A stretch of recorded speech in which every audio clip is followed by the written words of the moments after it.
They were all out for my mom for her birthday, and he came up and sang to her. That's so cool.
Kids on leashes, Mm-hmm.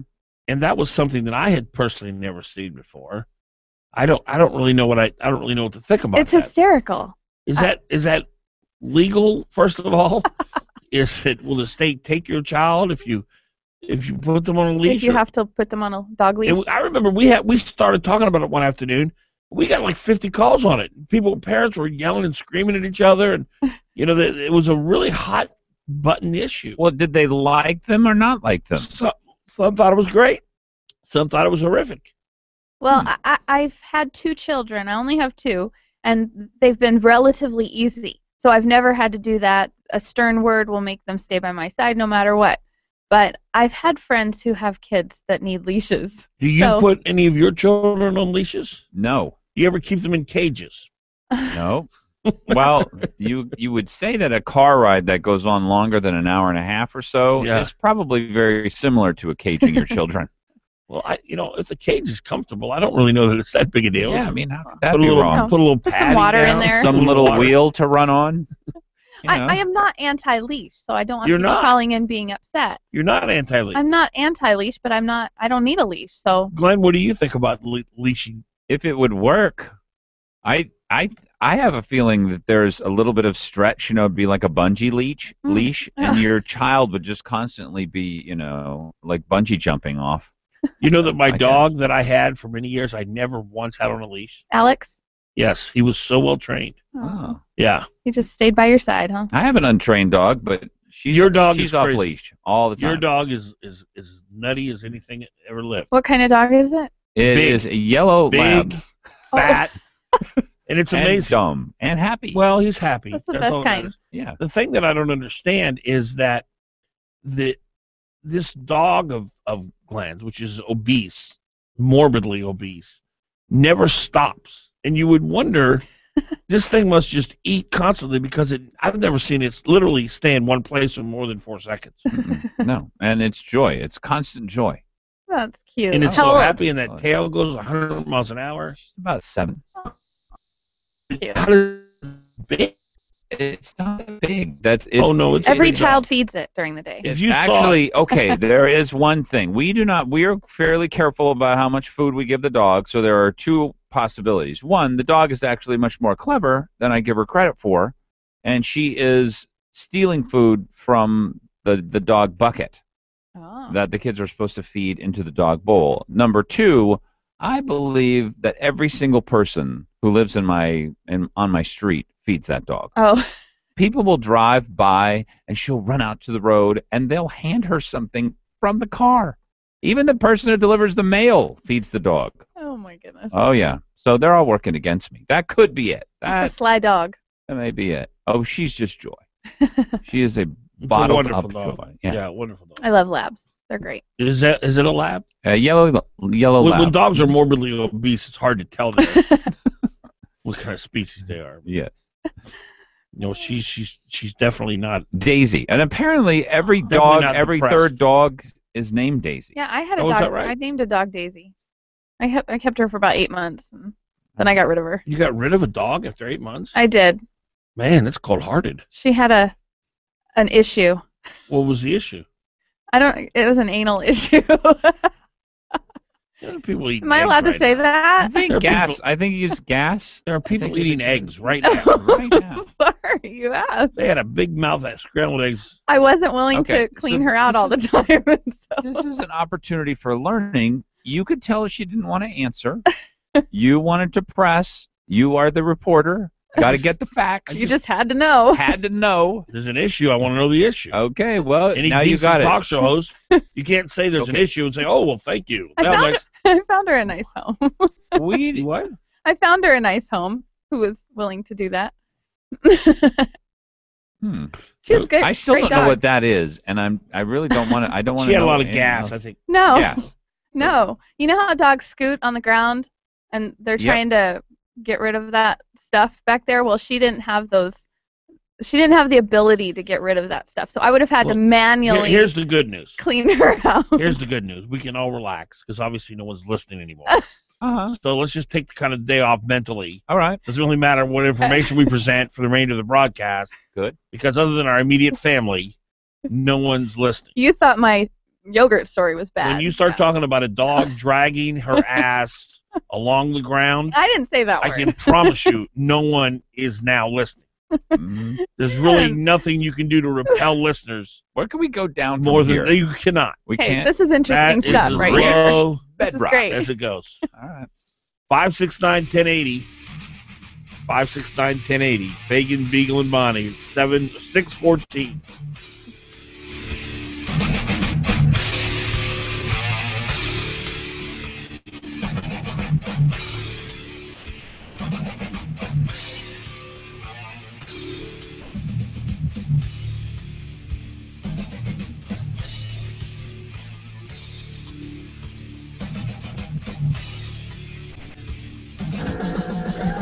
You're on with Fagan and Biegel. Give him a call. 569-1080. KOAN. This is Dr. Ellenberg. Are you tired of taking medications? Do your medications create more side effects than solutions? Do you want more than 15 minutes with your doctor? If you answer yes to those questions, you should consider calling the Ellenberg Center for Natural Medicine. At our center, we take the time to listen and focus on finding the cause of your health problems. Whether you have a cold, high blood pressure, diabetes, or cancer, we can help. Call the Ellenberg Center for Natural Medicine at 563-2366 or visit us online at drellenberg.com. We can help. When Alaska hunters get their moose or caribou, deer or sheep, they face a number of choices. The smart ones bring their meat to Herb Ekman at Alaska Sausage. We have been processing game for Alaskans since 1963. I am very proud of the products we make. Alaska Sausage makes wonderful breakfast sausage, Polish sausage, summer sausage, and the old favorites, moose-a-roni and wieners, plus their famous hunter sticks, pepper sticks, or teriyaki sticks. And each month we have some great specials like our classic pastrami. Our specials are always very popular. And a superior product starts with superior meat. That's why Alaska Sausage only accepts good, clean game meat that has been well cared for before it gets to us. You know, there's a lot of hard work involved in bringing back your moose or caribou or sheep, a lot of hard work. So it only makes sense to take it where you'll get the best sausage and meat. Alaska Sausage, near the corner of Arctic and Benson. And our Valley customers can drop their clean, boneless meat at Smoked Alaska Seafoods, where Alaska Sausage will pick it up and complete your order. Just tell them Herb sent you. Do you own your own business? Are you thinking about starting one? Are you an employee who wants to get the job done the right way and move up the corporate ladder? Well, this is the show for you. Innovation, technology, and professional business advice you can use. Listen to Getting Down to Business with David Weatherholt on Hot Talk KOAN 95.5 FM and 1080 AM every Saturday from 8 a.m. to 10 a.m. Your small business resource with advice you can use. Hot Talk KOAN, man. 14, brought to you by Blue Central Production, the Alaska Railroad, and by your friends at Alaska Integrated Media. Fagan and Biegel, weekday mornings from 6 to 9 a.m. on the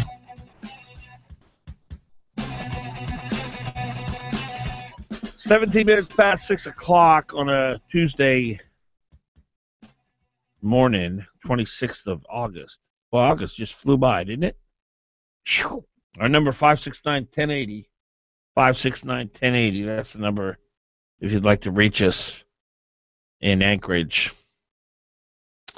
I get frustrated with the media, but I've learned not to get angry because I understand the media person, the media species. They don't get conservative thought. They're not exposed to it. They don't know what we talk about. They don't know what we believe. You put the average journalist down in front of Dennis Prager for an hour, they're going to leave that room with their jaw dropped. Like I've never heard any of that. They just don't know. They don't understand that we're a constitutional republic. They don't understand what limited government means. They don't understand what supply side economics is. They don't understand the role regulations play in killing jobs. They just don't get it. They don't understand that we were 17 trillion in debt, not including all the unfunded liabilities. They don't understand how we're leveraging our kids' future. And that's why Lauren Maxwell over at Channel 11, decent human being probably, I may have met her, I don't know if I have, did a story last night on Channel 11 that basically just said big government is good, giving away other people's money. Well, hunger is... Have no idea that there is no such thing as free. They think when the government pays for it, it's okay. It's good. They don't stop to think, where does that money come from? Who created that wealth? Who created something of value and earned that money? Who went out and worked to create that money? So when she goes out and does a story about all of a sudden an entire school gets free breakfast, free lunch, free dinner, in the eyes of Lauren Maxwell, who does not understand that there's no free, that's a wonderful, marvelous thing. Everyone she interviews in the story thinks it's marvelous. The kids think it's marvelous. They now say they're going to have 25% more expenses involved, but that's okay. The government's going to pay for all that. And it's all free. Yay. And the kids and the parents, everybody's so excited. Everything's free. It is astonishing. She even at the end of the story says, when she talks about how they're going to need more trash cans and more staff, because, you start giving away free food, people are going to start eating more. Mm-hmm. And they're going to get fatter probably, too. Probably. And when she describes all that, then at the end she goes, but that's okay. The federal grant covers all of that. She has no clue that we are $17 trillion in debt, that we're spending money we don't have, that we're printing money that is a tax on all of us. And the money that we're spending at this school, and I'm sure I got so many comments on my Facebook page, we're going to, this is the next thing. Every school will have all free lunches all day, all the time. Because the more dependence they can create, the more power they have. And the more time that people can spend there, the kids can spend there. But here's why the mainstream media is clueless. And for those of us who understand there's no free, get so frustrated with them. I want to play this clip. And just as you listen to this poor woman talk about how wonderful it is that everybody's going to get free stuff, just remember, there is no free. Here's Lauren Maxwell. This is a story a couple days ago. Hunger is a big problem in our community. It often shows up at school. But as KTVA 11's Lauren Maxwell tells us, some Anchorage schools are taking a new approach to feeding hungry students by offering free meals to everyone. Lauren. Well, Bonnie, some parents couldn't even believe it when they got the news that their children would be eating all their meals for free. 30 schools are offering free breakfast, lunch, and in some cases even after-school meals. Most of these schools selected did have a high percentage of students who qualified for free lunches already, but that doesn't matter now because thanks to a federal program, nobody pays. It's day 2 of the free meal program at Bartlett High School. Many of the students are still getting used to the idea that the food here is really free. Okay, perfect. For everyone. The students didn't realize that breakfast was free. And so, they were coming in the door and somebody was giving them free something and they would just kind of shy away. It's all free. Come on. At lunchtime, that didn't seem to be a problem. We have a pizza, fruit, white milk, and chocolate. The only thing students have to do to get a free meal is swipe their ID card. Whether they can afford to pay or not doesn't matter. Now everybody's the same. They all are just flashing their cards, and it reduces any of that kind of apprehension that they may have to take advantage of it. The district figures it will serve 25% more meals as a result of the free food program, which brings some challenges of its own. The district has hired more people to drive, prepare, and serve the food, even purchase more garbage cans for the trash that's likely to follow. It's all to make sure that kids here don't go hungry. Thank you. And fortunately, the federal grant will cover it all. Now, East is the other high school that's offering free meals, and they're also available at Bartlett, Clark, and Wendler middle schools, as well as a number of local elementary schools. Emily? All right, thank you so much, Lauren. 12 times. Free. 12 times they said free. And fortunately, it'll all be covered by the federal grant. Now, let me ask you a question, Glenn, because you're a really smart guy. You're the smartest man in America. It's documented. Mm-hmm. Help me understand what Lauren Maxwell is missing. How has she come to the conclusion that the money that it's going to cost to feed these kids, many of them could live in very nice houses with very wealthy parents? Who knows? I mean, there may be some that actually need the food. But how does she not get there's no free? Can you explain to me how she's come to that conclusion? I think I'd like to talk about it from her point of view, first of all, that if she said a single word that even sounded like this wasn't a great idea, she would think I'm a shill for conservatives. I am a pushover for conservatives, and I'm giving their line, and that would be wrong. If I was to sit here and spout. This is the way I think that her brain would conceive this. If I was to say that there was anything even remotely problematic, and I have, as I was listening to the story, I came up with about 4 or 5 things that are absolutely devastating to these kids, to their families, to this school. I will bet you $1 million that next year the performance in this school will not go up. It will go down. Because if you don't have to pay for things, then you don't have to work for things. And if you don't have to work for things, and they come free, that means that everything's different. That means we live in a different country. And so that's really what these schools are about. But I think the reason, just from Lauren Maxwell's point of view, if she said one word that there was any kind of a problem with this, I believe that she would consider that she is spouting conservative. I don't know if she would think of it as nonsense, but conservative talking points. I don't agree. I don't think she understands there is another side of the story. I don't think she even knows. She's thought through.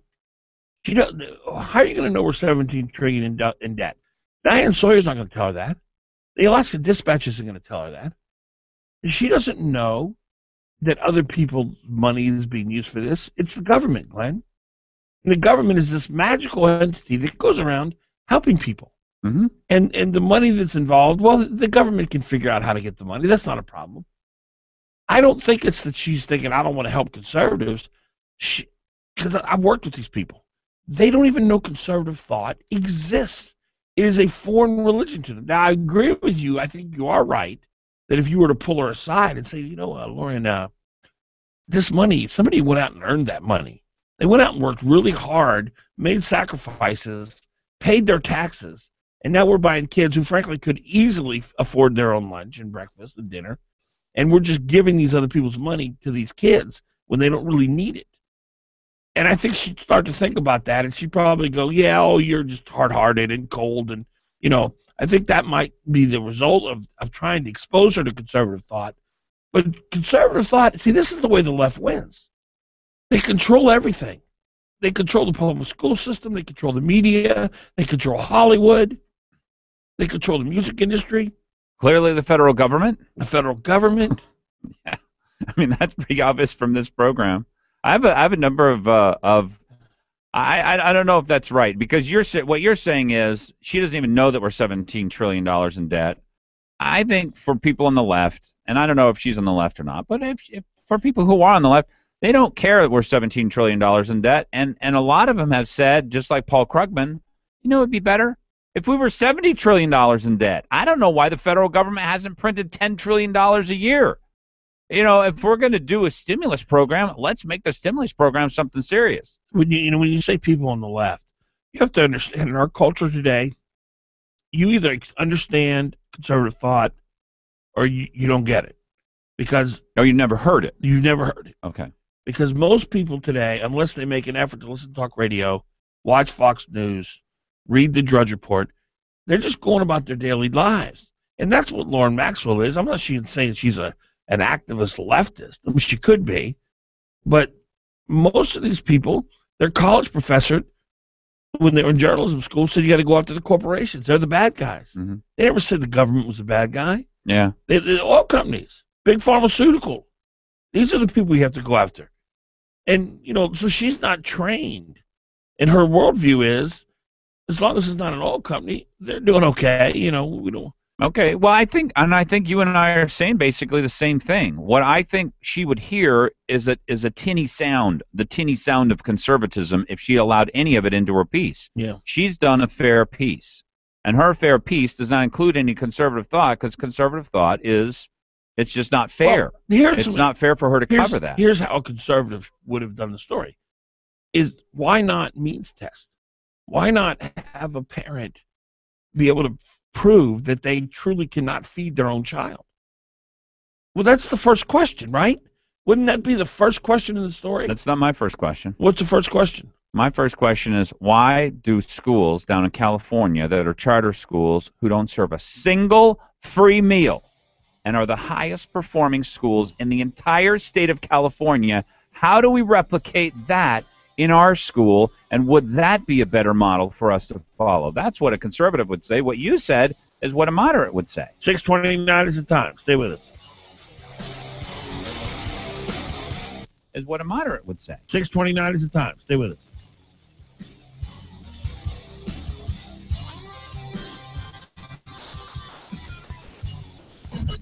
Fagan and Biegel on Hot Talk KOAN and online at 1080KOAN.com.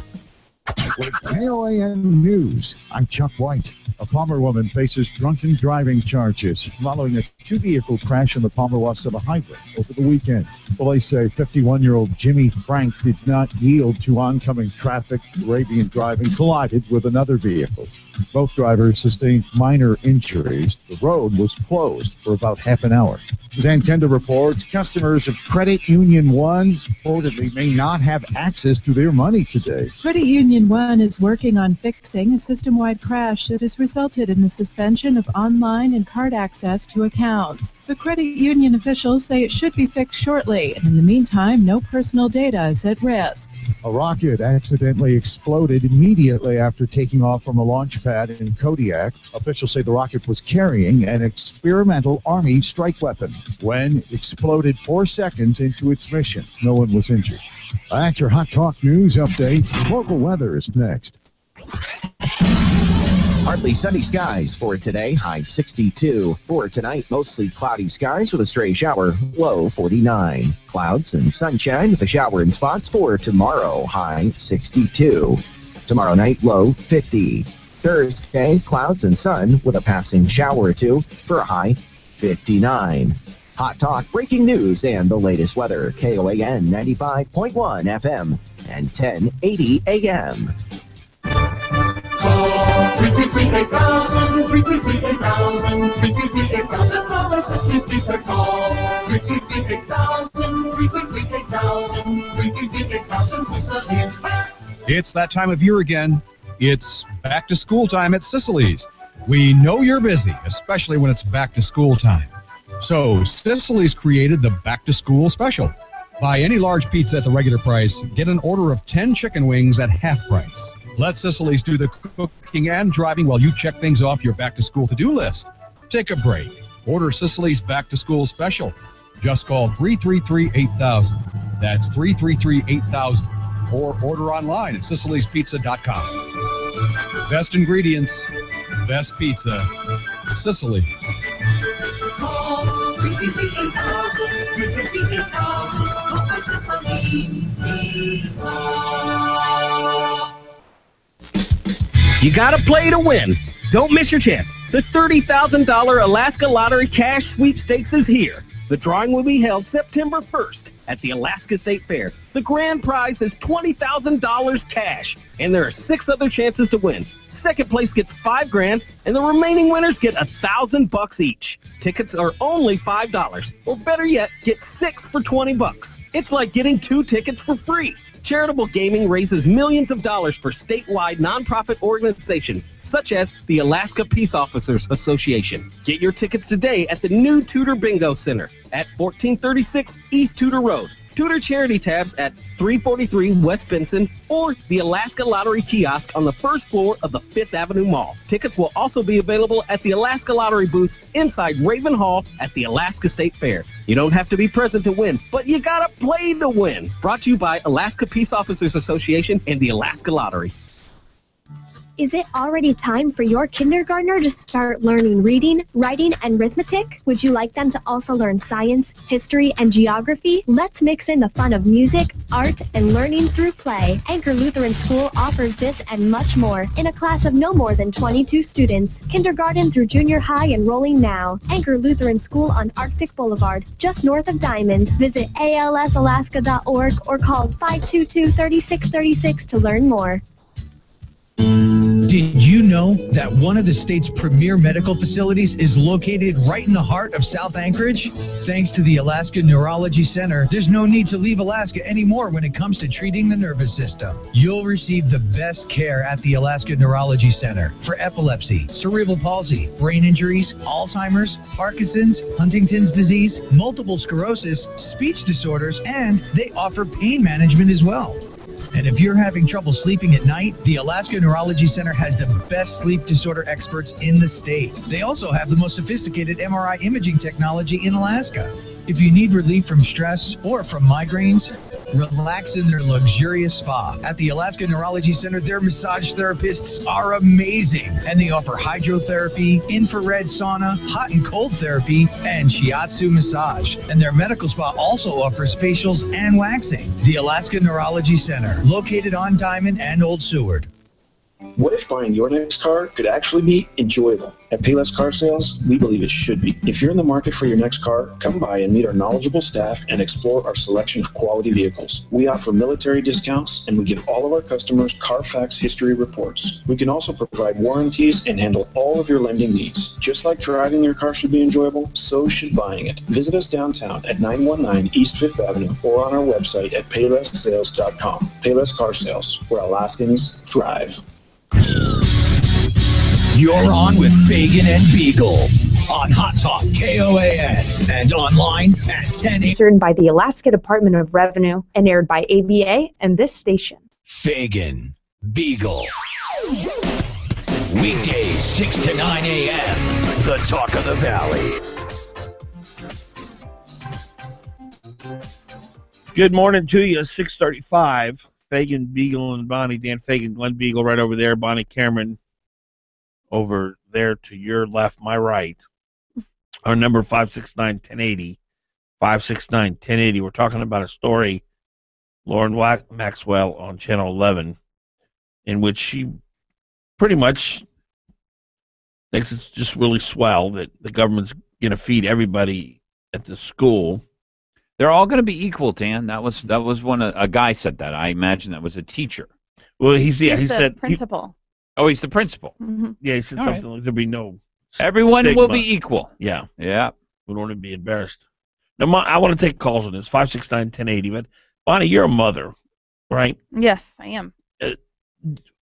What role does your job as a mother, what part of your role as a mother is teaching responsibility, teaching the idea that, you know, if you want something, you should have to work for it, and really there's no free lunch, as they say. I mean, do you emphasize that with your kids? Constantly, all day long, and I'm so blessed that I get them all day long You to homeschool teach your them. kids. Yes, I homeschool them. Glenn, Always have. your wife homeschools your kids. Mm-hmm. Yeah. And- And this lesson from the school would Yes. devastate your ability to try and explain to your child, our culture is we get what we work for. Right. We do not take things from the government.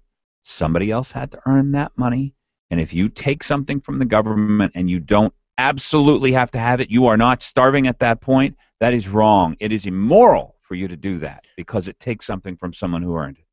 569-1080, 569-1080. Todd, you're on. Hello, Todd. One of these schools, so. Oh, I'm sorry, Todd. We missed you. Hold on, Todd.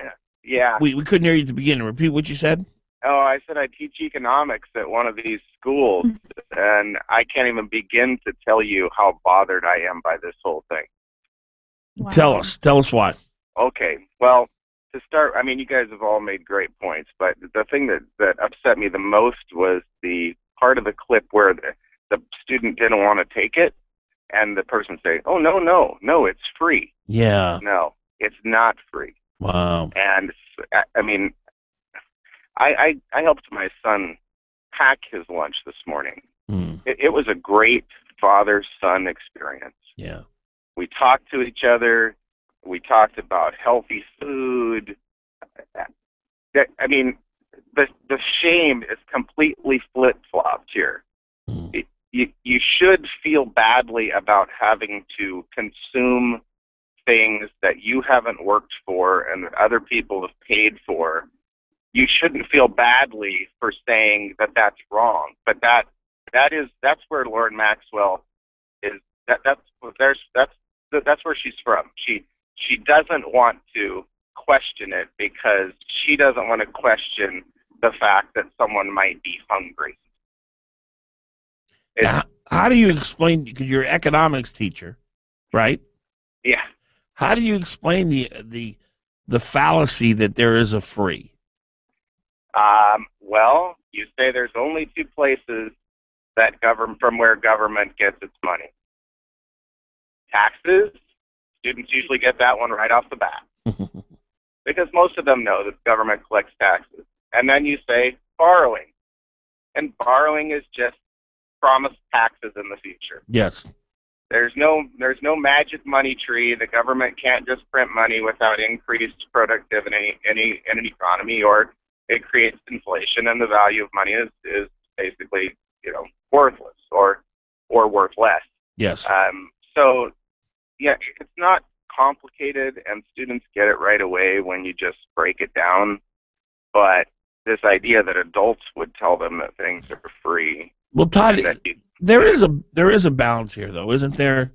If there is a child who lives in a home where the parents are neglecting the child and do not, let's say they have a drug problem and they spend their money on drugs and the kids don't get to eat, those children should get food, right? Yes, they should, but what we should be doing instead is we should be talking to that parent about why they can't provide for their child. We should have that difficult conversation, and people don't want to have that difficult conversation. If we have that conversation with that parent, then not only do we help the child learn from where food comes, but we also help the parent learn how to be a parent. And we increase the possibility of relationship between that child and their parent. And that's the part that bothers me the most. We are basically stripping away a core relationship building exercise between a parent and a child, which is feed your child. Todd, in my view, the person who feeds the child is the parent. Yeah. Whoever that is. If the government is feeding the child, the government is literally the parent. And I don't know how you can't unconfuse a child to that one fundamental relationship, that the person who feeds the child is always the parent. Yeah, if you ever just watched animals, as I grew up on a small family farm, the thing that feeds the infant animal becomes the parent. It's basic. Even if it's not the same species. Even if it's not the same species. And humans are not animals. We're above the animals. But you understand what I'm saying. I mean, this is... I'm just... I don't know. How do many of your colleagues feel about this? I try to talk to my colleagues. Most of them can't get past the point of the kid is hungry. And that's where we're at. See, we have to try to teach children who are coming to school hungry. And so most of them just want to put a Band-Aid on it and, try to, okay, well, let's just feed the child. I mean, because we got graduation, requirements to meet, and we got, graduation rate percentages that we got to get up, and we're a failing school, and we're a 4-star school, a 3-star school. Is there a limit, Todd, to how much food the kid can take? I haven't really witnessed that particular process. I think that everyone gets one thing, but I think if there's probably leftovers, you could get more if you said you were hungry. Okay, so it's not going to be a situation where a kid can get 5 sandwiches and sit down and take a bite of each one. What does he care? He's not paying for it. It's not. They do control the distribution of the food. Yeah. Okay. Yeah. Someone's there passing it out, telling them it's free. Right. Well, I appreciate your call, Todd. Thank you. Yeah. Have a good morning. You too. Well, I have some thoughts. So, first of all, the other day I made the statement that we're a nation of emotion. And from what, there are those points to that story. But the other point is that you don't want to make kids feel bad, because there's some kids who get a free lunch with their card. And then there's some who, now everybody has a card and you just swipe it, and it doesn't make the ones who needed the lunches that was a soundbite feel in bad. The story. Right. One of the school personnel said that. So it's all about emotion now, and we don't want the kids to feel bad. So let's make everybody the same. And that, to me, is just... It occurs to me that the distance between where we were before, 50s, 60s, whatever, before we had the schools trying to provide lunches for people, that the distance between there and providing lunches for a certain percentage of people, and then providing lunches for a certain percentage of people and everyone who's at the school, that the first step was a much bigger step that we took. And it took 2 or 3 generations in order for us to consume that large step. And this smaller step, much more damaging. In order for us to consume that large step. And this smaller step, much more damaging.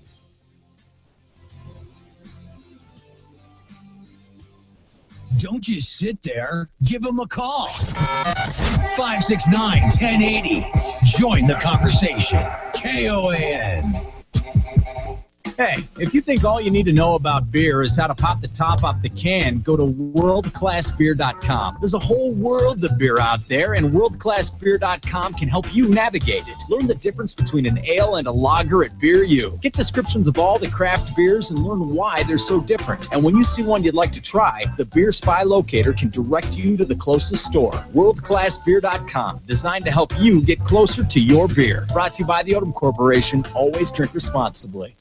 Paid for by Alaskans for Malat. $1 billion deficit. Parnell's turned down funding for Another Medicaid. lawsuit to force cuts to education and budget deficit. Pebble Mine. Parnell Teacher deficit. layoffs, school vouchers. Lawsuit. Sean Parnell has driven Alaska off course, but our spirit remains strong. It's here, it surrounds us, and it lives in Byron Malat. Commercial fisherman, pilot, business leader, director of the Permanent Fund. Byron Malat's life experience is woven throughout the tapestry of Alaska. Everything he's done by bringing people to the table. He listens, then he gets results. He believes government should respect our personal choices and provide increased opportunity for everyone. Byron Malat has the experience to guide us back to what matters most, working together for the good of all Alaskans. A land like no other deserves a leader like no other. Byron Malat, Governor. Not all talk shows have the best guests, and not all talk shows have a good time. But then again, not all talk... The Alaska economy has produced some 16,000 new jobs. And you can bet there are more jobs coming. Listen to Jim Huffman, president of a trucking company in Fairbanks. This year we are buying new trucks, hiring new people. I could put 20 truck drivers to work tomorrow if we could find them. I give the credit to Governor Parnell. Alaska's economy is back on track. 16,000 new Alaska jobs since Sean Parnell. 569-10. That's why Parnell 2014. Box 100719 Anchorage paid for this message. You're on with Fagan and Biegel in the morning on the...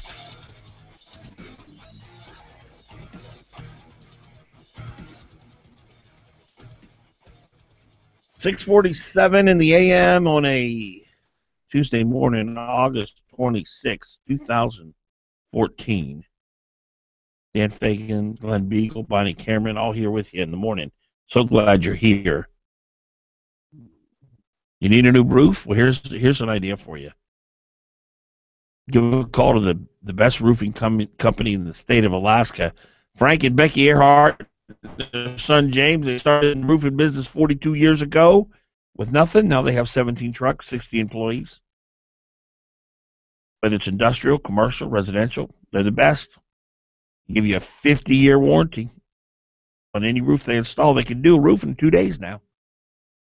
They always go above and beyond, and you will be satisfied. With Earhart Roofing, Frank and Becky Earhart, their son James, give them a call. They're good folks. Good conservative folks, love this country. Here's their number, 345-5555. 345-5555. Our number, 569-1080. 569-1080. It's very disturbing to see the trend. We're talking about this report by Channel 11. They're reporting on the fact that the kids at Bartlett High, everybody gets free breakfast, free lunch, free dinner. It doesn't matter if your father is a plastic surgeon pulling in $1.5 million a year. Everything's free. And the story is grotesque in its ignorance, in that it literally praises this as though this is a wonderful thing. Yes, we'll have to spend more money. Yes, we'll need more workers. Yes, we'll even need more garbage cans, but it's okay. The government's going to pay for it all. Yippee. The reporter, literally, Lauren Maxwell, at the end of the story says, but that's okay. Fortunately, the federal grant covers all the additional expense. If she could have leapt for joy, she would. Yes, the cartwheels. Yes. But here's the big picture. This thing that's happening at Bartlett is just such a microcosm. There is a move by the party of Mark Begich and Harry Reid and Barack Obama to create dependence. It is a dragnet. They are doing everything in their power, whether it's Obamacare, which will create more dependence than any piece of legislation in the history of mankind, whether it's a cell phone for $1 a month, whether it's we'll feed your kid 3 times a day, 5 days a week, whether it's disability payments now, I'm moody, give me a check. Literally, the federal government has become a recruiting machine for people who are willing to take other people's money. They have become the middleman that will get between other people's money and you, and they will be the champion for you who wants other people's money. And it is full on. And the media has joined in.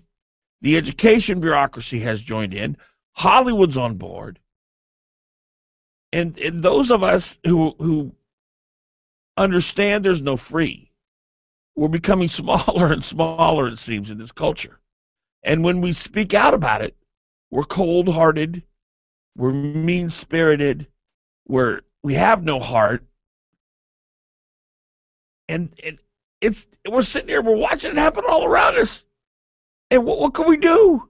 What are we going to do? Somebody help me. 569-1080. What do we do? How do we stop this onslaught of creating dependence? Because I believe the Mark Begiches of the world know exactly what they're doing. They're increasing their power. And you know what's going to happen next is a free college education. We're already there. Once you get to totally, food, you don't need anything somebody else, by the way. This really is once the government pays for your food and provides your food, there's nothing else they need to do, because then they can take that away, and then you do not have the ability to live. So they will tell you how to live if you give you food. Well, it's not in any way an exaggeration to call our current commander-in-chief the food stamp president. They've doubled the recipients under his watch. So we've seen that already on a grand scale. Yeah. Can I bring this down to the family level, by the way? Sure. And these are conversations that in one way every father will have with his children. He'll say, you talked about a plastic surgeon. This is for the average dad. Average dad sits down and says, look, kids, I may not be able to provide for you the nicest life, but it's a life. And it's the best I can do. And the idea that the kid would be able to say, well, you're not providing me food. They said, look, these bologna sandwiches, they're not great, but they keep you alive. They make it so that you can make a better life for yourself. And you know what the kid learns from that? Dad works hard. He matters.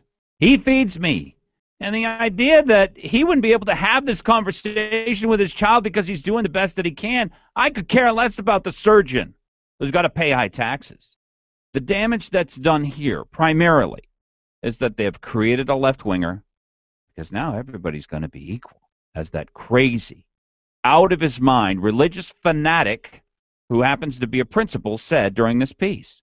These are religious values, that the government will provide you equality. That is not the case. It does not exist. We beat the Soviet Union. They were wrong about how people live best. And then you take away from the dad the ability to have this conversation that this is the best we could do, but hey, I'm working hard. What is this? It's crazy. Lauren Maxwell is out of her mind. These people in East and Bartlett are crazy. They're nuts. They're not. This is not American values. These are left-wing socialist values where your family doesn't matter, how hard your dad worked doesn't matter. All that matters is that you get a program from the government that's all paid for by the feds, whatever that means. And obviously that's wrong. 569-1080, 569-1080. Romana. Hello. Hi. I was going to say that it wasn't just Bartlett, it was East as well. That is the free breakfast and the free lunch. I heard you guys talking about it. So I just find it embarrassing, truthfully, and pathetic. And my kids won't be taking part in it, but I find it embarrassing. So, Ramona, how do we combat it? Because it's really what the Democratic Party is all about now. It's creating entitlements, creating dependence, I should say. How do we combat this? How do we get at this thing?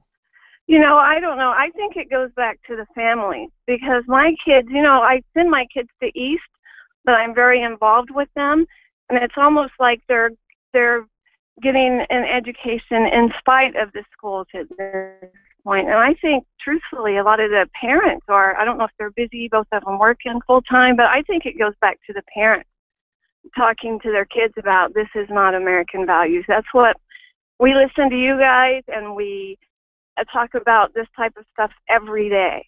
So, but I know that that's not the general viewpoint. You know, I'm kind of viewed as oh my gosh, here she comes again, when you go in and question a teacher about why are you telling my child this, you know, or anything in particular. But yeah, I just That's not the way it used to be, Ramona. You know, I remember when I went to school, Service was a top 100 high school. I did not know a single teacher. Well, I knew one teacher. Out of all the teachers that I had, I knew their political leanings. I did not know the political leanings, the economic views, or any of the other things of any of my teachers. My parents would never had a conversation where they said, why are you teaching my children this information?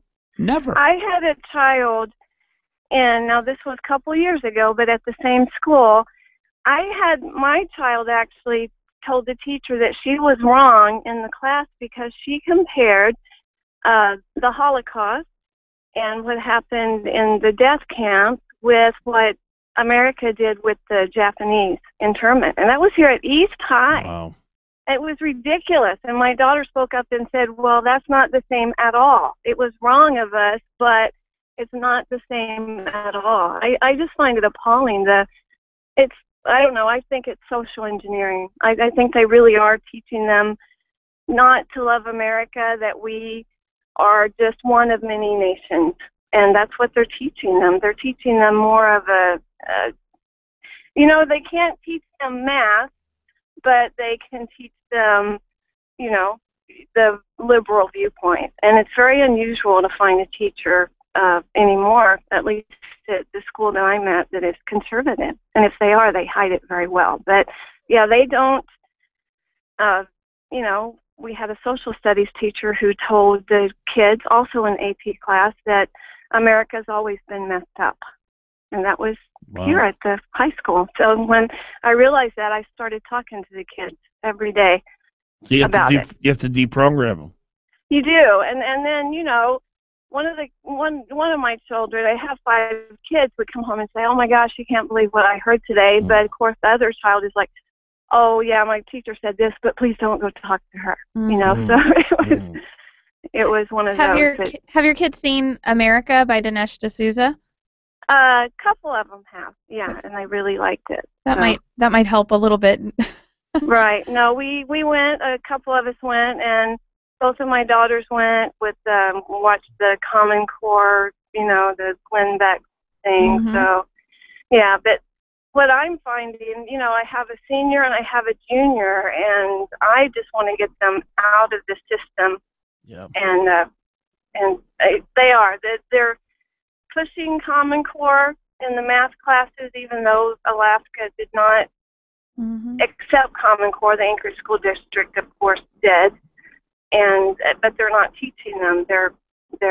I told the teachers this year, and this is totally another subject, but I told the math teachers this year that what they're actually doing is making children hate math, hate school, feel like they can't do it. So they're having the opposite effect. Ramona, unfortunately, I'm out of time, but thank you for your call. 6:58.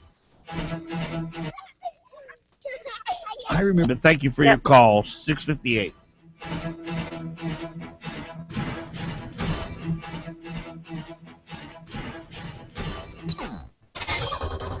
There's a great place in Midtown where you do. What will your kids remember? Are you getting out and enjoying the real Alaska? Making those lasting family memories? Do you know how easy it is to own your own piece of Alaska? Imagine a quiet, private, gated, and secure recreational property just a short drive from Anchorage. One that has the stuff that memories are made of. You know, with over 45 years experience in the business, the Johnson family offers unmatched experience in providing recreational properties. Their flexible owner financing makes it easy and their properties are pristine. Isn't it time to start making your own family memories? Why not give the Johnson family a call today, 561-2257, or do what I did, stop by their booth at the fair and find your own piece of Alaska. Johnson Investments, building memories for 45 years. Hot talk all day. Hot talk every day. 95.1 FM, 1080 AM. KOAN, Anchorage. Fox News Radio, I'm Dave Anthony. Is there a new ceasefire in the works in Gaza? The Palestinians say so, claiming that a truce has been brokered in Egypt to stop the deadly rockets and airstrikes. No comment or confirmation from the Israelis. The presidents of Russia and Ukraine met today for the first time since June. They shook hands, but may not hold talks. Both blame each other for deadly fighting, and Ukraine claims it's captured 10 Russian troops. These men were not captured close to the border. The Ukrainian security services say they arrested them at Zervalny, which in a best case is about 20-30 kilometers inside Ukraine. Sky News' Katie Stallard in Moscow. The presidents met at a conference in Belarus. They felt the earth shake again this morning in California's wine country amid the Sunday quake cleanup. Fox News Radio's Jessica Rosenthal live in Napa. Dave, a 3.9 magnitude quake this morning was one of the stronger aftershocks to hit since the 6.0 this weekend. It woke me up out of a dead sleep. I'm terrified. I can't sleep at night anymore. People here are assessing the damage and the costs of the damage. Many didn't have earthquake insurance because it's so expensive. Dallas Lehman's family owns a commercial property that has been red tagged. I'm just guessing based on what we've spent already and the costs we've looked at. Probably, a couple $100,000.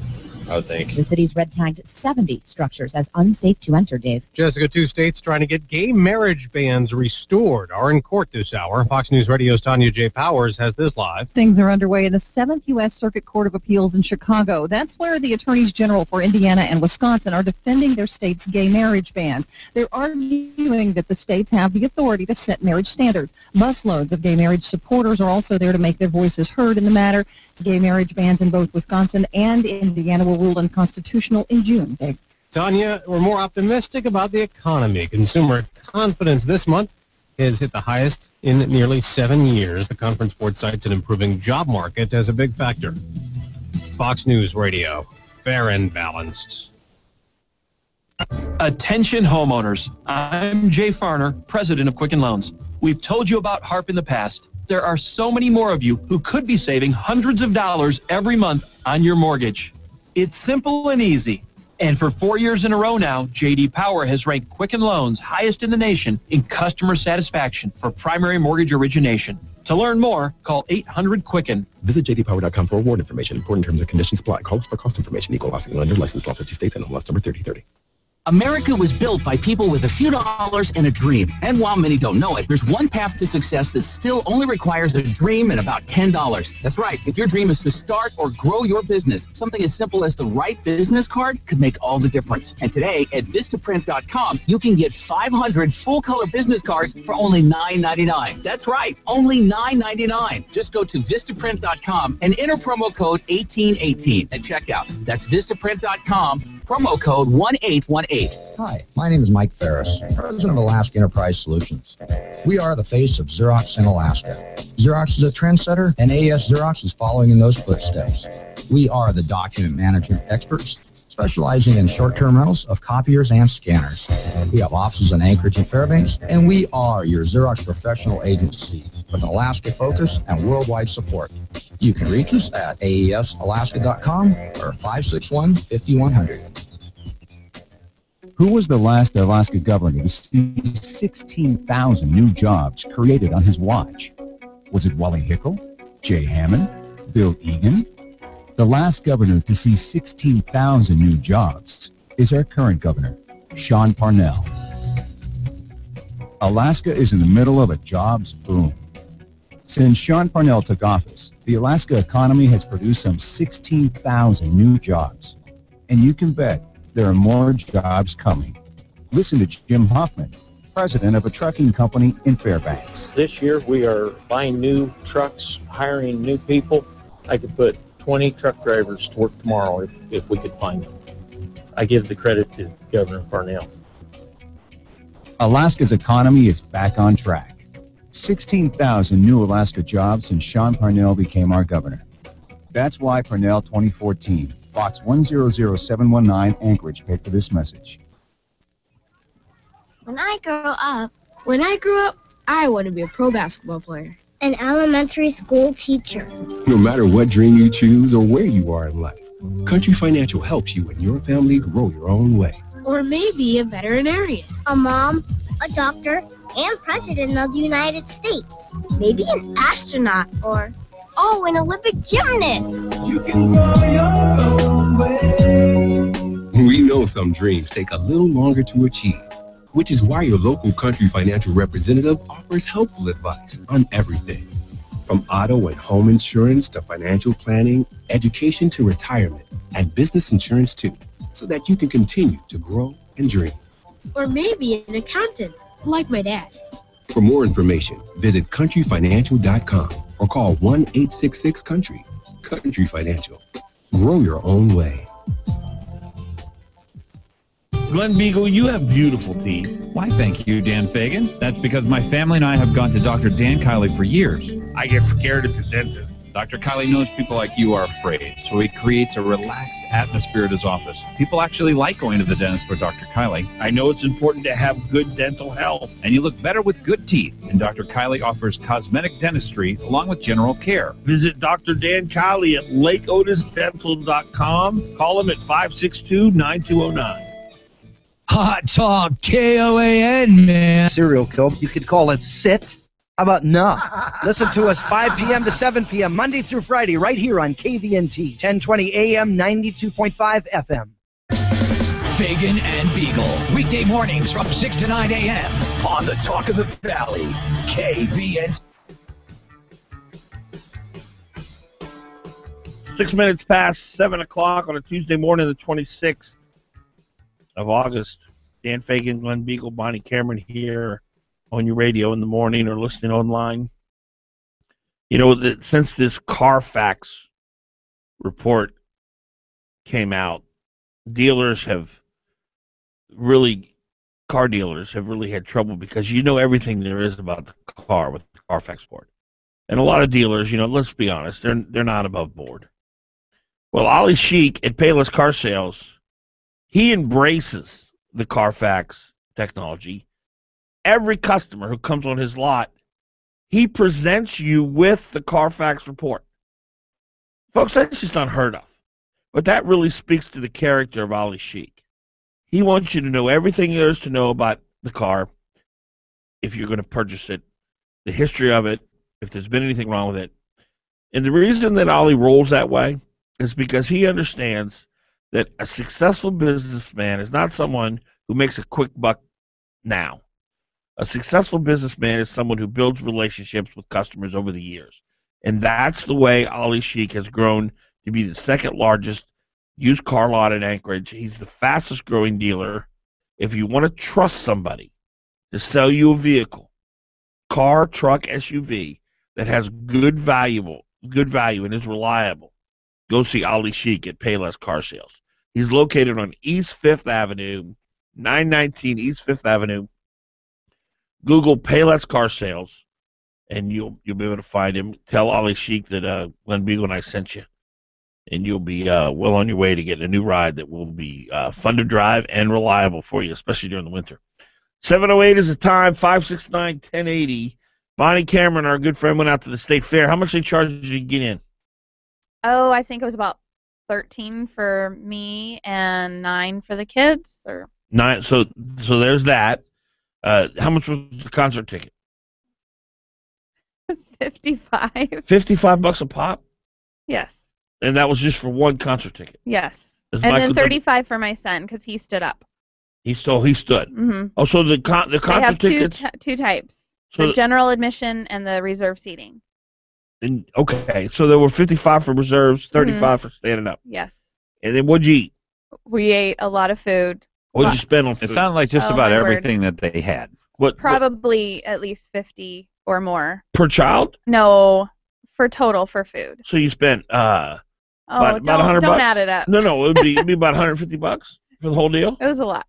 Now, Glenn, you have a lot of kids. But he's going on Buddy Day, so that's good. So what does Buddy Day mean? Buddy Day only gets you rides, though. No. It's Doesn't 2 for 1 admission two too. for one admission. Yeah. Okay. Did your kids ride anything? No, we didn't Okay. have time. Well, you're taking all 9 kids out there?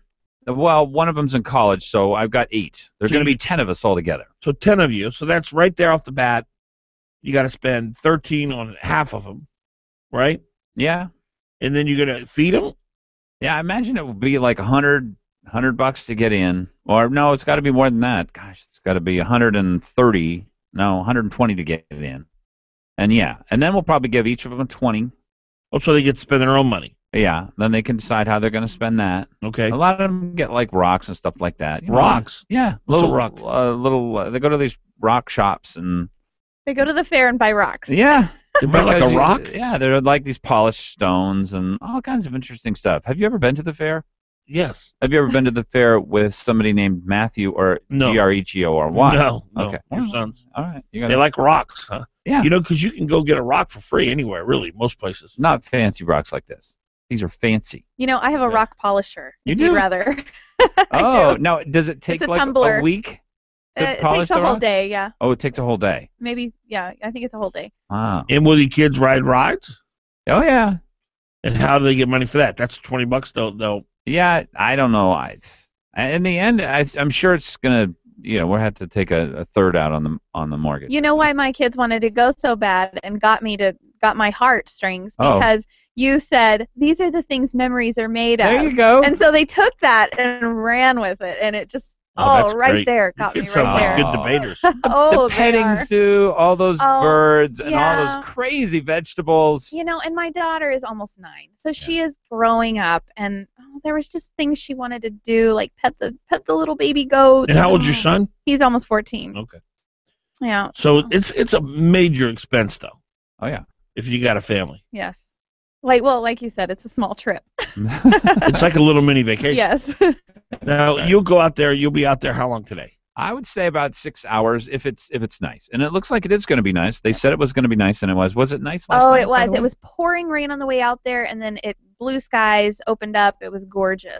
And the mountains around it just made me Had love it Alaska just again. cleared out when you Yes. got out Yes. you got out there? Yeah. You How was are lucky. How was Michael W. Smith? It was amazing. Was it sold out? No, it wasn't sold out, but there was a lot of people standing up. So not all the seats were sold out, but in the back where the reserves or where the stand-up seating was, that was really packed, and it was awesome. Did you get to meet him? No, but I was just a few rows away from him. It was great. How long did the concert go? About an hour and a half, and it was cold. Oh. Like it got cold once the sun started going down, Yeah. and it It went was away. chilly last night. Yes, it got a little breezy and cold, and my daughter was freezing. What's the it was best worth it. thing you ate? Probably the corn on the cob. Mm. I love that stuff. And the lady said they're talking about getting honey butter to put Ooh. on it. That would be really good. Oh, they didn't have. They it this year? didn't have it, no, but she should have mentioned told it. you that. I know. Because regular butter's is not quite unhealthy enough. Right. You got to put the honey butter on there. Well, what about the deep fried butter? I have yet to find that. Yeah, I don't even know how they do that. Is that I didn't I know have it's no idea. technologically possible. That's just gross. I think they take butter and then they put a breading around it, or they dunk it and then they throw that into the vat. I've never heard of that. The vat of grease. Are you making this up? No, I'm gonna go out and find a picture for you. So I think there's deep fried Oreos too. butter. Deep Yep. Butter. But yeah, And you eat it just with. I've never done it. I've just heard I of don't it. think those deep. Brian, Okay. there's no such thing. Here's fried what butter, is here's there? what I had to. They just look like little. They do drops. have it then. Yeah, go out Google deep fried butter. So you can eat it like little chunks of food. Yeah, I mean, it's not just butter on its own, but you encase it in batter. And you eat it. Yeah, and then it's delicious. As you can imagine, a deep fried butter would be. No, butter's You no gotta good try. plain. You gotta try new things, I guess. Listen, no one has consumed more butter in his lifetime than me. I have gobs of butter in my diet, but I've never eaten plain butter. Deep fried. Well, it could be in a cake. It looks like a donut to me. And rather than the fluffy filling that they put in there, it's just a butter filling. When I eat my waffles, it's, do you want a little waffle with your butter? I mean, I load my waffles down. That's what it would be, except for the waffle would be enveloped around the butter and then thrown into a vat of boiling grease. Okay, you talking about? Okay, I'm talking your language. See, I got them worked around here. This is not that hard. You know what is just an absolute outrage? Is when people eat waffles and they don't heat the syrup. That is such a travesty. Oh, I don't eat the syrup, sorry. The syrup melts the These are butter. the reasons why Dan's not married. Or when you All right. barbecue and you don't heat the bun for your hamburger. That is gross.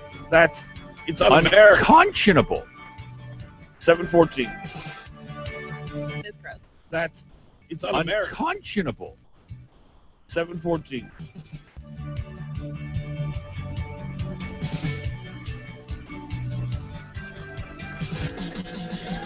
You're on with Fagan and Biegel.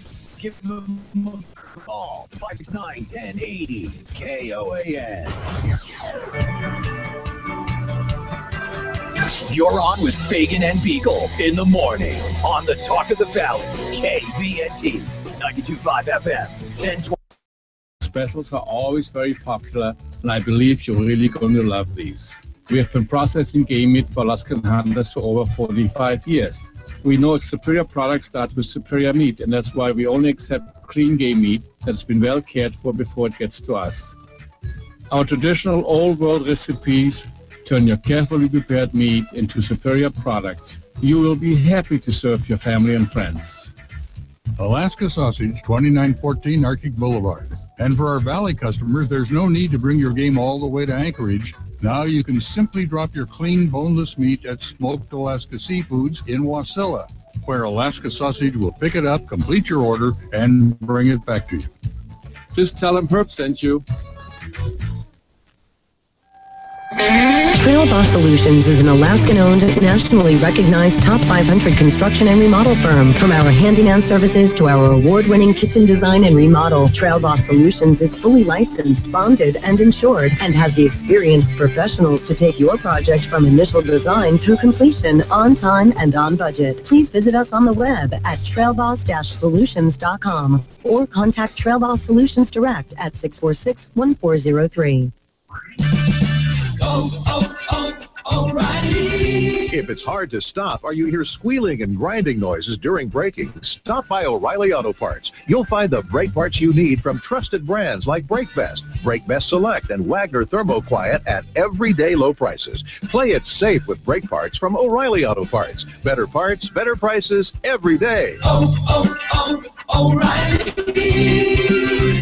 Auto Parts. You're on with Fagan and Biegel on Hot Tub. Blue Central Production, the Alaska Railroad, and by your friends at Alaska Integrated Media. Fagan, Biegel. Weekdays 6 to 9 a.m. The Talk of the Valley. 7:17 in the a.m. Dan Fagan, Glen Biegel, Bonnie Cameron, all here on your radio this morning. Alaska Neurology Center, the Alaska's premier healthcare facility when it comes to treating neurological disorders. Alaska Neurology Center is located right in the heart of downtown, or down south of Anchorage, right there on Old Sword Highway in Diamond. It's the old Borders bookstore, but you would not recognize it if you walked in the lobby. It's amazing. You feel like you're in one of these fancy medical centers that you'd find in downtown Houston or San Francisco. And just an amazing facility. And they do it all when it comes to any kind of neurological treatment. They're the best in the state. No longer do you have to ship people out and go outside to get treated for neurological disease or disorder. And the Alaska Neurology Center, they also specialize in helping you sleep. Got to get a good night's sleep. It's such a big part of life. Go see the folks at the Alaska Neurology Center. Diamond and Old Sword, Old Borders Bookstore. Here's the number. 565-6000. 565-6000. 718 is the time. Our number, 569-1080. 569-1080. You know what's such a big deal to me? This is what I learned in the last 24 hours. You must live life in the present. You know, a lot of people live the life in the past. All they do is beat themselves up over the mistakes they've made. They feel guilty. They focus on that. A lot of people live their life for the future. Well, when this happens, I'll be happy. When I get to this place, when I retire, when I get married, when I get a house, when I get a new job, whatever, you can fill in the blank. And you can always be trying to get to where you want to get to find happiness or contentment. And I think that this is I just think this is one of the simplest things to understand, but not easy to execute, is living in the now. You know, when I drove to work this morning, and I have my very comfortable vehicle, and I'm looking at the beautiful mountains, and I'm realizing that I get to go sit in front of a microphone and talk to thousands of people this morning. That's a real privilege. That's exciting. And I get to work with two people who are very professional and very good at what they do. And this is such a great opportunity. Other than having to work with Brian in the booth, life's really good. Minor setback. Poor Brian. I mean, even Brian. Can you get a better person to work with as a producer? He's awesome. He's unbelievable. And I think that I've spent a lot of my life. Okay, wait till I get to here. Wait till I get to there. Well, I'm gonna do this. I'm gonna do that. Or I've looked at the past.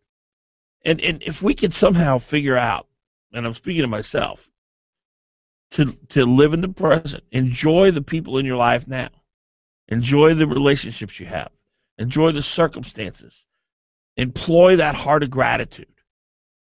And you really can't be grateful if you don't really understand what you have.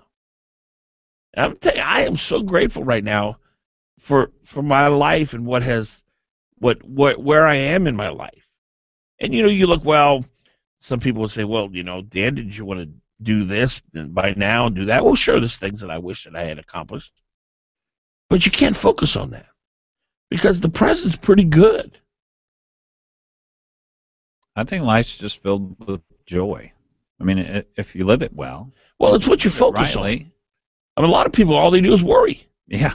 That's all they do. That's all they do. And it's so easy to do that, too. Oh, it's nature. It's natural. Yes. It's our nature to worry and focus on the negative. Right. It's like if I'm having a conversation with somebody and I say 15 things that are amazing about them, and then I say, hey, you're right here there. You got a little mark right there.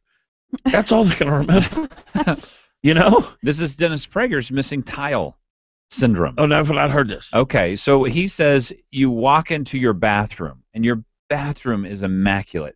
Everything is perfect. You got a mirror is beautiful, your vanity and your bathtub, all that stuff. And you look over at the wall, and there's this little tile that's just a little offset. Yes. And it just starts to bother you. Yes. And that's all you focus on. You Yes. miss the whole rest of the bathroom, and everything becomes that's me. This one missing tile. Yes. And he says that is human nature, is to fixate on the one thing that's missing. So how do you retrain? Rather than 99% of things that... how do you retrain yourself? I just made a decision a while ago that I simply don't have the energy to waste on things that don't give me pleasure, don't give me joy. And it's a conscious decision. And that I don't want people around me, a lot of people will just go negative. Yes. That's where they live. That's the fun thing. Well, let's gossip a little. Let's talk about... It's their drug. Yeah. And so I guess it kind of makes them feel better for the short period of time where they're bagging on somebody else or telling people how hard it is. But I just don't have any energy for that. I mean, I'm working so hard because I was working 16 hours a day, 5 days a week, full-time family, a lot of time at church. I just didn't have time for it. Right. And so I just made a conscious decision. This is not going to be part of my life. Yeah. And it turns out that if you make that conscious decision, just like you made a conscious decision about your marriage, being positive about your spouse, it just changes you. And then it's gone. And then the old stuff that you... So it's a new habit. Yeah. Not being negative, if you will. Right. Yeah. I've quit making plans. because a few years ago we tried to force some things in our life, and we left the state for a time, and now we're back. And I just tell people I don't make plans anymore. You know, I just live for today, like what you were saying. So there's a difference between goals and plans. Yeah, I was making plans. So you have goals. We were still. forcing plans. Goals, not really. I can't say I have. You have no goals. I can't say I have goals Retirement? other than. Oh, yeah. No, not really. For my kids, you know, for what I'm going to do for them, you know, a lot of this has to do with big families, so this probably won't make any sense to most other people. But when I grew up, we grew up poor. We didn't have anything. Powdered milk, you know. I got cold cereal twice a year. We never had a Pop-Tart in the house. You know, my mom would put in meat was the very smallest amount of whatever it was she was making. So I decided that I would try and help my kids with their marriage, with their first house. We wouldn't have got a house if my mom's parents hadn't helped us. So I realized that you're going to grow up a little bit poorer than normal if you have this many kids, and that's just part of my plans is to help them get through school. I put them in private school. I help them through college. I want to help them get married, the first car, or whatever it is. I just want to be there for them, you know, as far as the finances go, because it's hard for kids. It was hard when I was growing up, and it's much harder now. So that's a plan that I have. That's a goal that I have. That's a good one. Hope they appreciate it. I think they do, because I'm working pretty hard. Yeah, they see it. Yeah. Yeah, you are a hard-working man. Somebody's got to be. Somebody's got to. My kid's got to grow up and, you know, pay somebody else's bills, because that's what America's all about. Yeah. Well, of course, you know, you have goals for your kids and your family and stuff, but I mean, just as for plans, I don't think people plans are should different force than them goals. anymore. Yeah, that's true. Trying to force, you know, your life into a certain, Right. you know, what you think it should work out, how it should work out. Right. Yeah, I think I you know, as we're having this conversation, and 569-1080 is the number, by the way, 569-1080. And I'm trying to think about what my goals are, and I guess my goals would have to do with I want to understand more. I want to understand more about life. I want to get more wisdom. I want to understand more about my God. I want to understand more about my friends. I want to understand how to become a better friend. I want to be less selfish, more, you know, caring, kind, generous. I want to know how to be a better person. Those are some of my goals.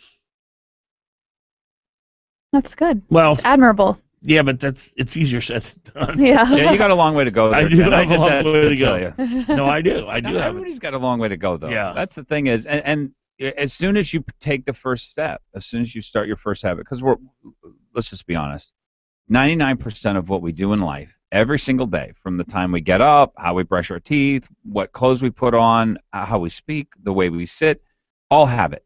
It's all things that we've done in the past. We don't even realize How do you we're change doing a it. habit? You have to think about it for a long period of time And make a new habit. And make a new habit. Yeah, and that's all of life is governed by habits. It really is a big deal, isn't it? Yeah. So if you do it for a certain amount of time, eventually they say 21 days is enough to set a new habit. But you really have to be dogged about it for 21 days. I mean, it really. But I do think that you will likely see results in 21 days. The diet that we went on, Shape Reclaimed. Yeah. Form new habits, 21 days. Yeah. You know, you see this shit is repeated everywhere. We're talking about the present versus the past and the future, and to me, one of the keys is living in the present. But I have become keenly aware of something, and yet it's in my head and it's in my heart, but it has not transpired into action. And I want to know this concept that I'm about to describe to you to the point that it actually begins to affect how I live. And this concept is that we are so incredibly powerful when it comes to affecting other people's lives for the positive. I know that now more than I've ever known that. And it's mostly with our words and with our actions. But we can so transform the lives of people around us for the positive. But it has yet to motivate me to actually become that person that I know I could be. And that's kind of the getting from point A to point B. Point A, okay, I understand. I can really affect people's lives in a really dramatic, revolutionary way, to where they'll be completely different people by just hanging around me. But getting there, and that's where the rubber meets the road. 569-1080, 569-1080 is the number. 7:29 is our time.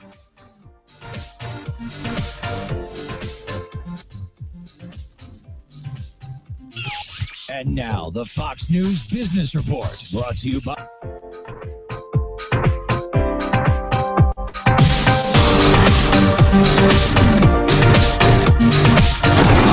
Fagan and Biegel, weekday mornings from 6 to 9 a.m. on the Talk of the Valley, KVNT. Online at 1020kvnt.com. This is Charles White with your Matsu Report. Police have arrested a former employee of McCarthy Lodge who allegedly showed up with a gun, threatened to kill the owners. Several individuals reportedly restrained 33-year-old Josh Pratt of Telkeep until officers arrived.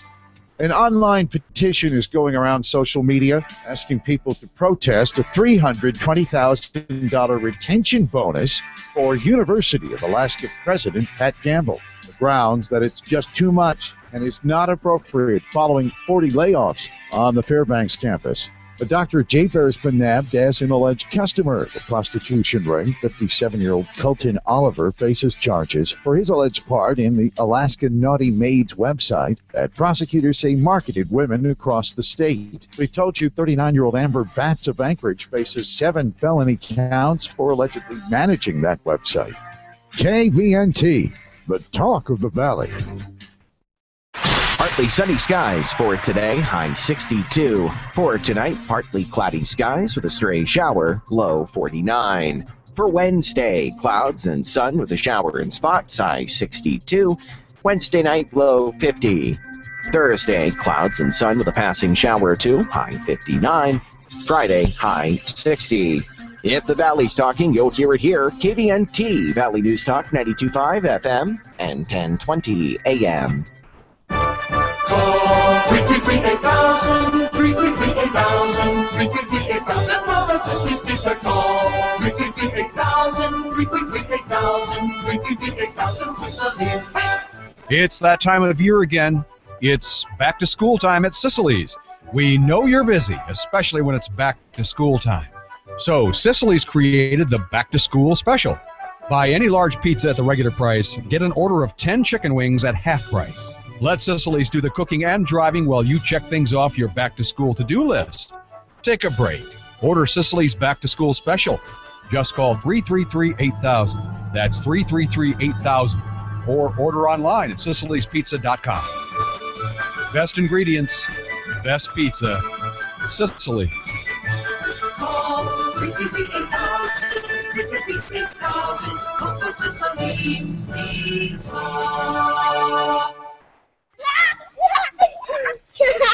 I remember going to the cabin and camping as a kid. Good times with family and friends. Barbecues, river trips, rides on dirt roads. It was awesome spending time in the real Alaska. You know, I've made sure that my kids will have these same great memories. How about you? What will your kids remember? Are you getting out and enjoying the real Alaska? Making those lasting family memories? You know how easy it is to own your own piece of Alaska? Imagine a quiet, private, gated, and secure recreational property just a short drive from Anchorage.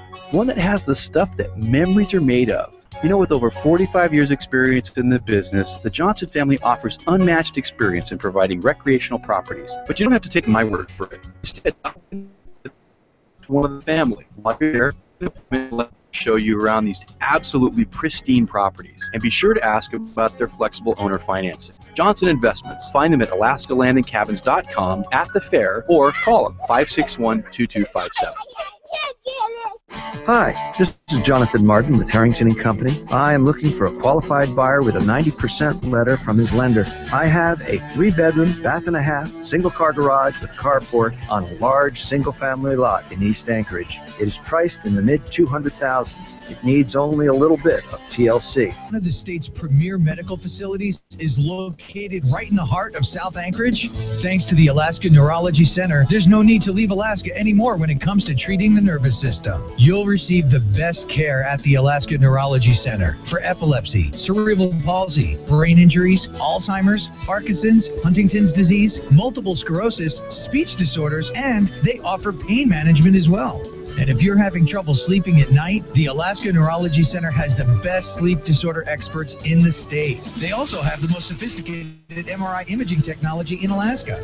If you need relief from stress or from migraines, relax in their luxurious spa. At the Alaska Neurology Center, their massage therapists are amazing. And they offer hydrotherapy, infrared sauna, hot and cold therapy, and shiatsu massage. And their medical spa also offers facials and waxing. The Alaska Neurology Center, located on Diamond and Old Seward. Glenn, every once in a while you find a hidden gem right here in Anchorage. You're talking about the Snow Leopard Boutique. I am. Owner Eileen Bear has an amazing eye for beauty. For decorating ideas, it doesn't get any better than Snow Leopard Boutique. They have 2,400 square feet of everything you need to beautify yourself and your home. Glenn, I noticed a calming atmosphere the moment I walked in. Dan, how about those chocolate truffles? Yeah, and you can wash them down with a free latte. The Snow Leopard Boutique. At the corner of Tudor and Old Seward. You're on with Fagan and Biegel in the morning. Or go to toursaver.com. So get cracking, because these tour savers sell out fast. You're on with Fagan and Biegel in the morning on the Talk of the Valley. All right, welcome back. Fagan, Biegel, and Bonnie. 7:35 in the morning. Our number 569-1080. 569-1080. That's the number. Give us a call. We'd love to hear from you on this Tuesday morning, August 26th. We have Jeff Landfeld in the studio with us, former candidate for state senate, right? That's right. 2 years ago. 2 years ago, and you ran. How many times did you run for office? Just one. Just one time. Okay. I know that immigration is a big deal to you. We've talked about this in the past. What is your connection to immigration? Why is this a big policy for you, or a big issue for you? Well, it started about 7 or 8 years ago. I moved to Alaska 10 years ago, and from New Mexico, and I met a lot of I had a lot of friends from Russia and Ukraine and other countries, and over time I saw the challenges that immigrants face. Well, how is it? Are you from, or do you have relatives in Russia? No, it's basically when I moved here, I met a Russian girl, and we kind of started dating. Oh, okay. And then because of that, I was new, and I see. I got exposed to the Russian community. And I actually learned to speak Russian, and I spent a lot of time in Russia. Okay. So I have a lot of friends who are immigrants, and I just saw the challenges they faced with everything from getting the visa to paying the fees it costs, and waiting in lines which take 10 or 20 years. And these are people who are playing by the rules. Oh yeah, these are people that came here to go to school. Yeah. Got an education, learned to speak English, and applied to get, in many cases, a work H-1B, which is a skilled worker visa. And it's very challenging. We have a quota system in this country which limits the number of skilled worker visas, and that quota typically fills up in a day. And the demand for these workers is much higher than the quota. And I just saw I've seen friends leave the country for a month, for example, to go home to see their parents, and they try to come back and they arbitrarily get denied for really no reason. I have one friend who's been in Russia for 6 years. His dad's here. His dad's an American citizen. He had a job here for 6 years, worked for an accounting firm, paid his taxes, and it's a lot of challenges. And he was here on a work visa. He was here on a work visa. Yeah. And they just pulled it. He went to reapply for the visa, which he already had the visa, but you have to apply for the physical visa to re-enter. But he already had the work authorization, which is a different. Basically, immigration, everything touches it. Labor touches it. Department of Homeland Security touches. There's 5 or 6 agencies touching anybody's immigration situation at any time. So they just arbitrarily the embassy denied it, and then years and years and years of lawyers and in court, and he's still stuck there. Well, let me. I'll just briefly give you our Bonnie and Glenn and my immigration solution, and then you can react to it. My idea would be immediately or as soon as possible, seal the border. Nobody gets in, nobody gets out. You have to go through the proper channels to get into the country. I would have E-Verify for all the businesses, hold business owners accountable if they hire illegal aliens. I would cut off all welfare benefits to people here illegally. And that's basically my policy. And I think, Glenn, you and I are pretty much on the same page there. Bonnie would take it a step further, and she would begin to deport the 20 million people here who are here illegally.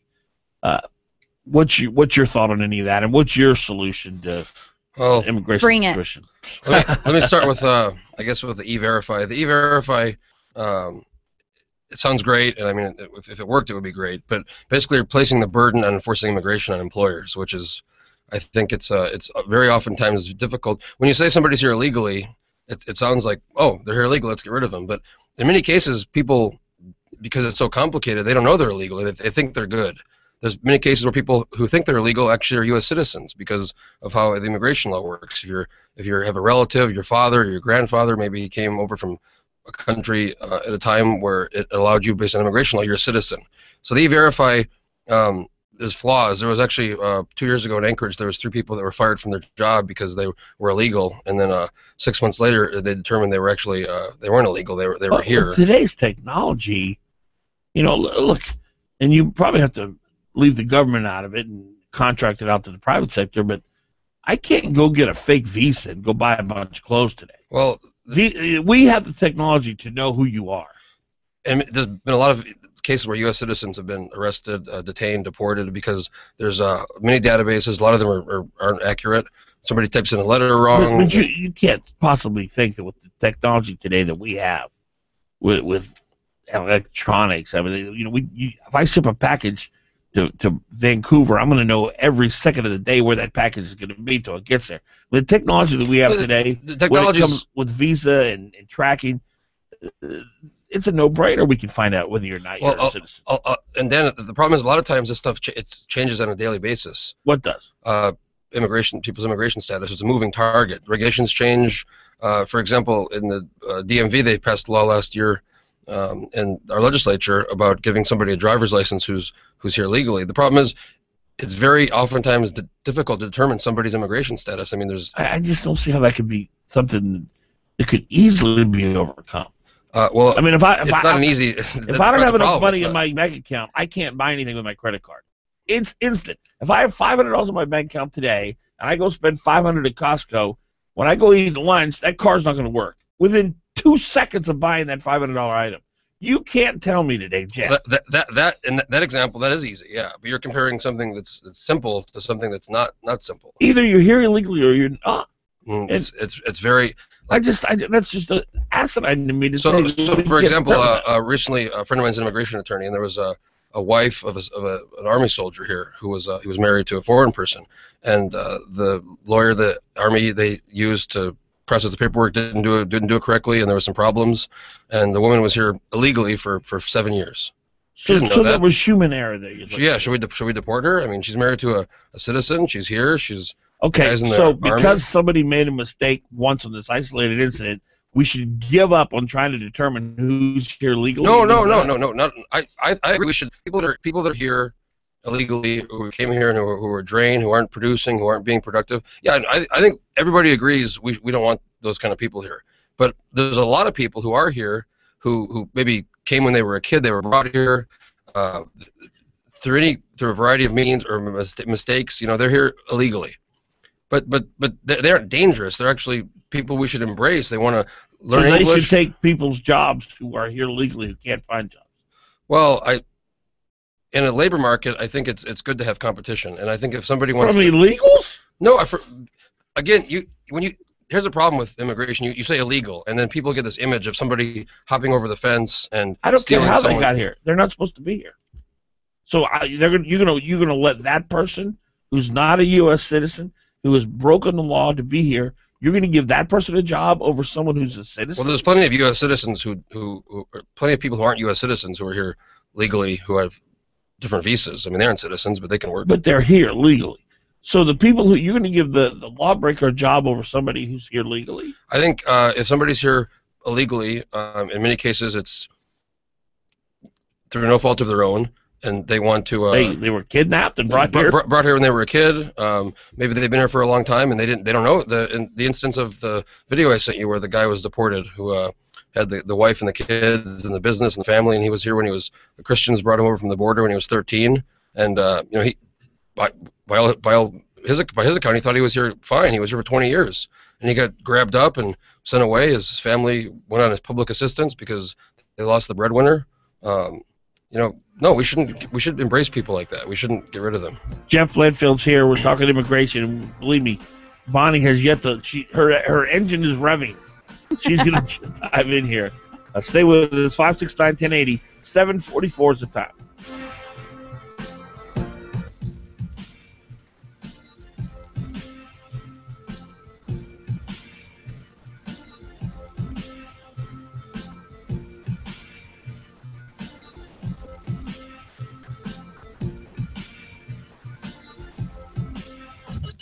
Fagan and Biegel on Hot Talk KOAN and online at 1080KOAN.com. This is Dr. Ellenberg. Are you tired of taking medications? Do your medications create more side effects than solutions? Do you want more than 15 minutes with your doctor? If you answer yes to those questions, you should consider calling the Ellenberg Center for Natural Medicine. At our center, we take the time to listen and focus on finding the cause of your health problems. Whether you have a cold, high blood pressure, diabetes, or cancer, we can help. Call the Ellenberg Center for Natural Medicine at 563-2366 or visit us online at drellenberg.com. We can help. Paid for by Alaskans for Malat. $1 billion deficit. Parnell's turned down funding for Another Medicaid. lawsuit to force cuts to education and Budget deficit. Pebble Mine, Parnell teacher deficit. layoffs, school vouchers, lawsuit. Sean Parnell has driven Alaska off course, but our spirit remains strong. It's here, it surrounds us, and it lives in Byron Malott. Commercial fisherman, pilot, business leader, director of the Permanent Fund. Byron Malott's life experience is woven throughout the tapestry of Alaska. Everything he's done by bringing people to the table. He listens, then he gets results. He believes government should respect our personal choices and provide increased opportunity for everyone. Byron Malott has the experience to guide us back to what matters most, working together for the good of all Alaskans. A land like no other deserves a leader like no other. Byron Malott, Governor. You know, there are many people in Anchorage who have their own special place for gifts for occasions like Mother's Day or birthdays, anniversaries, whatever. Into Bell's Nursery and Gifts they go. And there's always something perfect. Bell's Gift Shop on Specking Road has a truly incredible selection of unique, creative gift ideas. Crystal, glass, and china and flatware. A wonderful kitchen section. Candles, lotions and potions, and of course delicious Seas candies and lots more. Tomorrow, if we could find them. I give the credit to Governor Parnell. Alaska's economy is back on track. 16,000 new Alaska jobs since Sean Parnell became our governor. That's why Parnell 2014, Box 100719, Anchorage, paid for this message. Fagan and Biegel, weekday mornings from 6 to 9 a.m.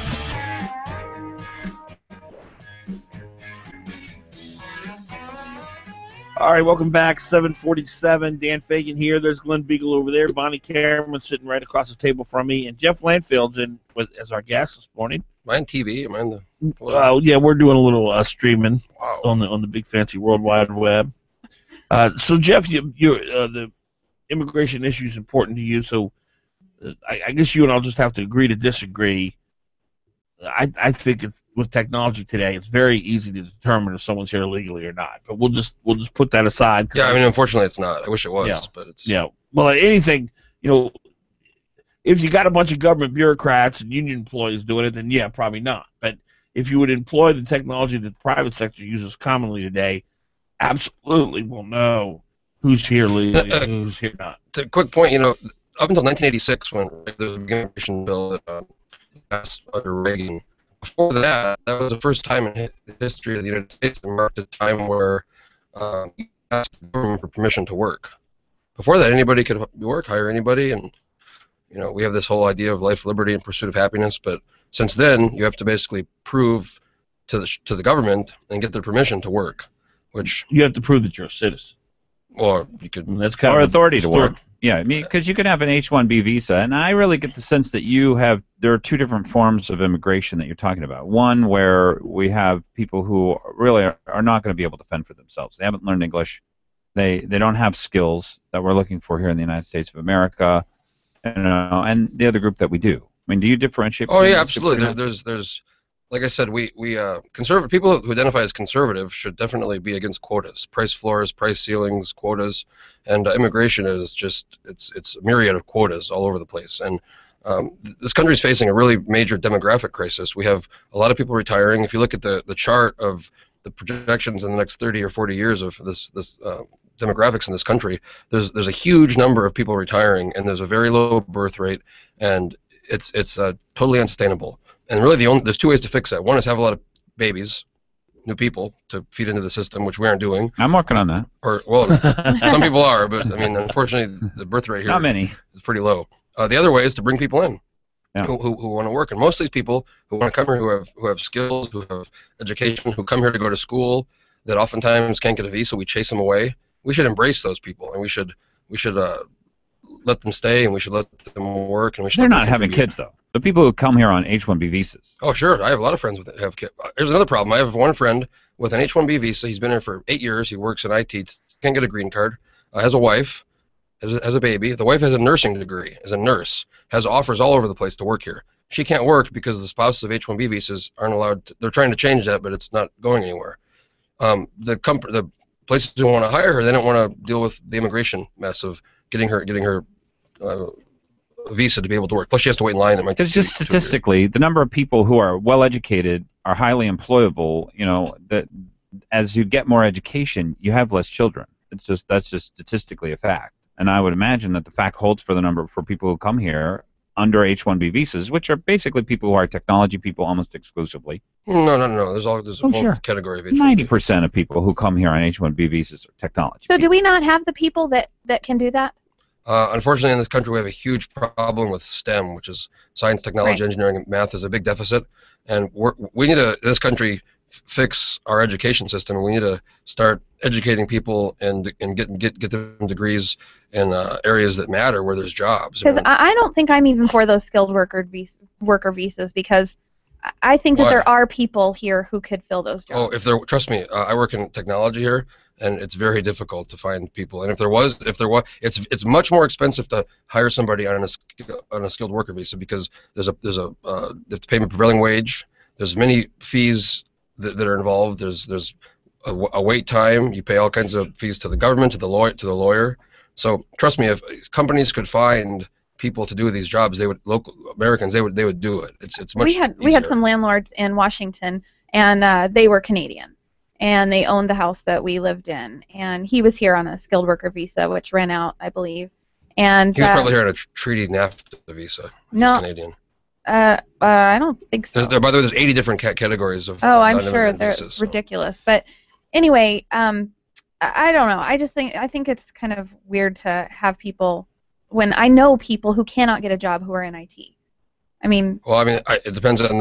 I know people who have IT skills, but it really depends. It's like anything else. If you're a lawyer, you're a good lawyer or a bad lawyer. Yeah. Well, he didn't want to be an American. He just wanted to work here.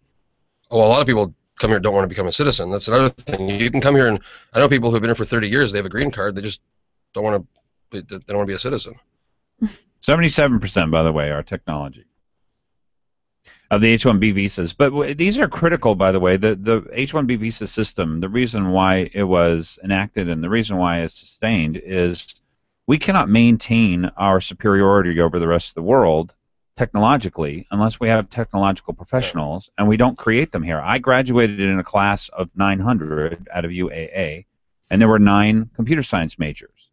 We just are not creating what we need in order, and you know, it's the most employable skill. So why aren't we? It's hard. You know, I had to take calculus of several variables. I had to take like 15 different math classes. Is it because the public school education system is so inadequate that people when they get to the college level, they're not equipped? If you started at the very earliest ages and said, if you decide that you're going to become an engineer, here's what you'll make. If you decide that you're going to be a social studies whatever, then this is what you'll make. Why don't you choose which one based on how your life is going to turn out? And I think that might be a very powerful incentive for people, but it's still hard. You still have to go above and beyond. And we should have more STEM schools. I mean, let's start at the basic here. Instead of just saying, oh, everybody come over here and take our jobs, let's have more STEM schools. Well, you take our jobs like it's finite, like there's only a certain number of jobs. I mean, if you let a lot of these people start businesses and they grow the economy. When the economy grows, there's more jobs for everybody. We shouldn't have these like nativist protectionist policies that say we're going to put up walls. We are a country, though. Yeah, but there's also many other countries who understand. I don't care about other world. countries. We're a country unto ourselves, and we should have borders. If we lock down the border and let nobody else in, sounds like what you're saying, we're going to be left behind. We're not going to be able to compete with the rest of the world, and we should be competing with them. We bring people here to go to school, to go to college. The millions of people who are here far outweigh the thousands who are productive. That's inaccurate. They're bringing us down. It is. Who's bringing us down? The people coming over here who are illegal and who are sapping the system. How are they sapping the system? They're taking all kinds of welfare benefits. You can't get welfare entitlement. benefits if you're here illegally. Yes, you can. Yes, You're talking about you can. Absolutely, you can. What do you think they're staying for? They're staying in many cases because they're escaping poverty and horrible. How do you think they live? In Guatemala and Central America? How do you think they live here if they're not getting benefits? Well, you can't get benefits. I mean, the benefits you can get are if you get sick or if you get hurt and you want to go to the ER, they're going to take care of you because that's the law. And they are getting some work. It might be cheap labor, but they do get work, and we do give it to them. So I think that Dan's idea of E-Verify is a good one. Well, it puts the burden of enforcing immigration on the employers, which I think that's not. So how many would you want to let in? You want open borders? Are you for open borders? No, I didn't say I want open. I never said that. I don't want open borders. Well, I want a system that allows people who want to immigrate to this country. 99% of people who want to come to this country can't come here. It used to be different. It used to people be able to come here. And by the way, this isn't a new idea of blaming immigrants. The Italians faced it. The Irish faced it. The Jews faced it. By the way, these kids who are coming over from Central America, in the 1939. There's a boat of people Jews escaping Europe that came and went to Cuba, and they wouldn't let them in, and they were supposed to try to come in here, and at the time it was very anti-immigrant sentiment because of depression, and they could have let them in, but they didn't, and they got turned around, and a lot of them were killed in the Holocaust in Europe. So Serious. Come on. You're insulting us. No, I'm not. I'm not disputing what you just said. A lot of people have been deported. That we should not have borders because of the Holocaust. No, I'm saying in the situation in Central America, the kids that are coming here, we created. Be killed.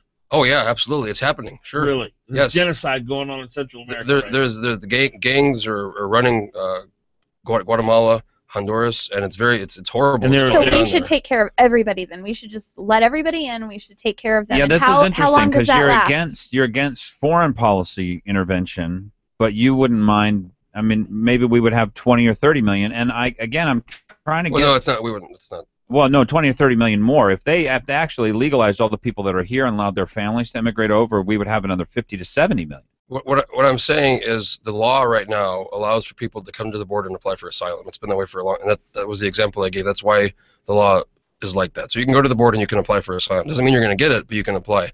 This problem in Central America is in many ways our fault for the drug war.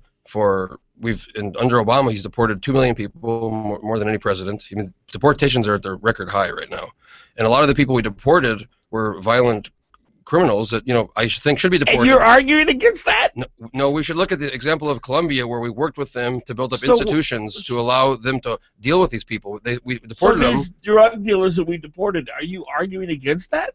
No, I think we should. If we're going to deport them, we should make sure that the countries we're sending who can take care of them and put them in jail. So what if the country said we don't want these violent drug dealers? You think we should have kept them? Well, we've worked with countries like Colombia, and they've built up institutions where they aren't coming from Colombia. So you have to look where they're coming from. Jeff Landfield's our guest. We'll continue this conversation. It's a fascinating one.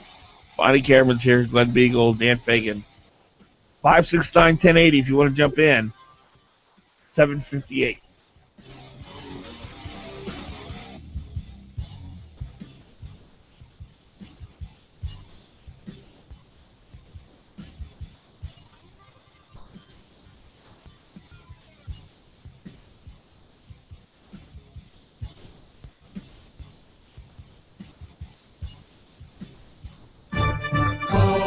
333-8000, 333-8000, 333-8000 for a Sicily's Pizza call.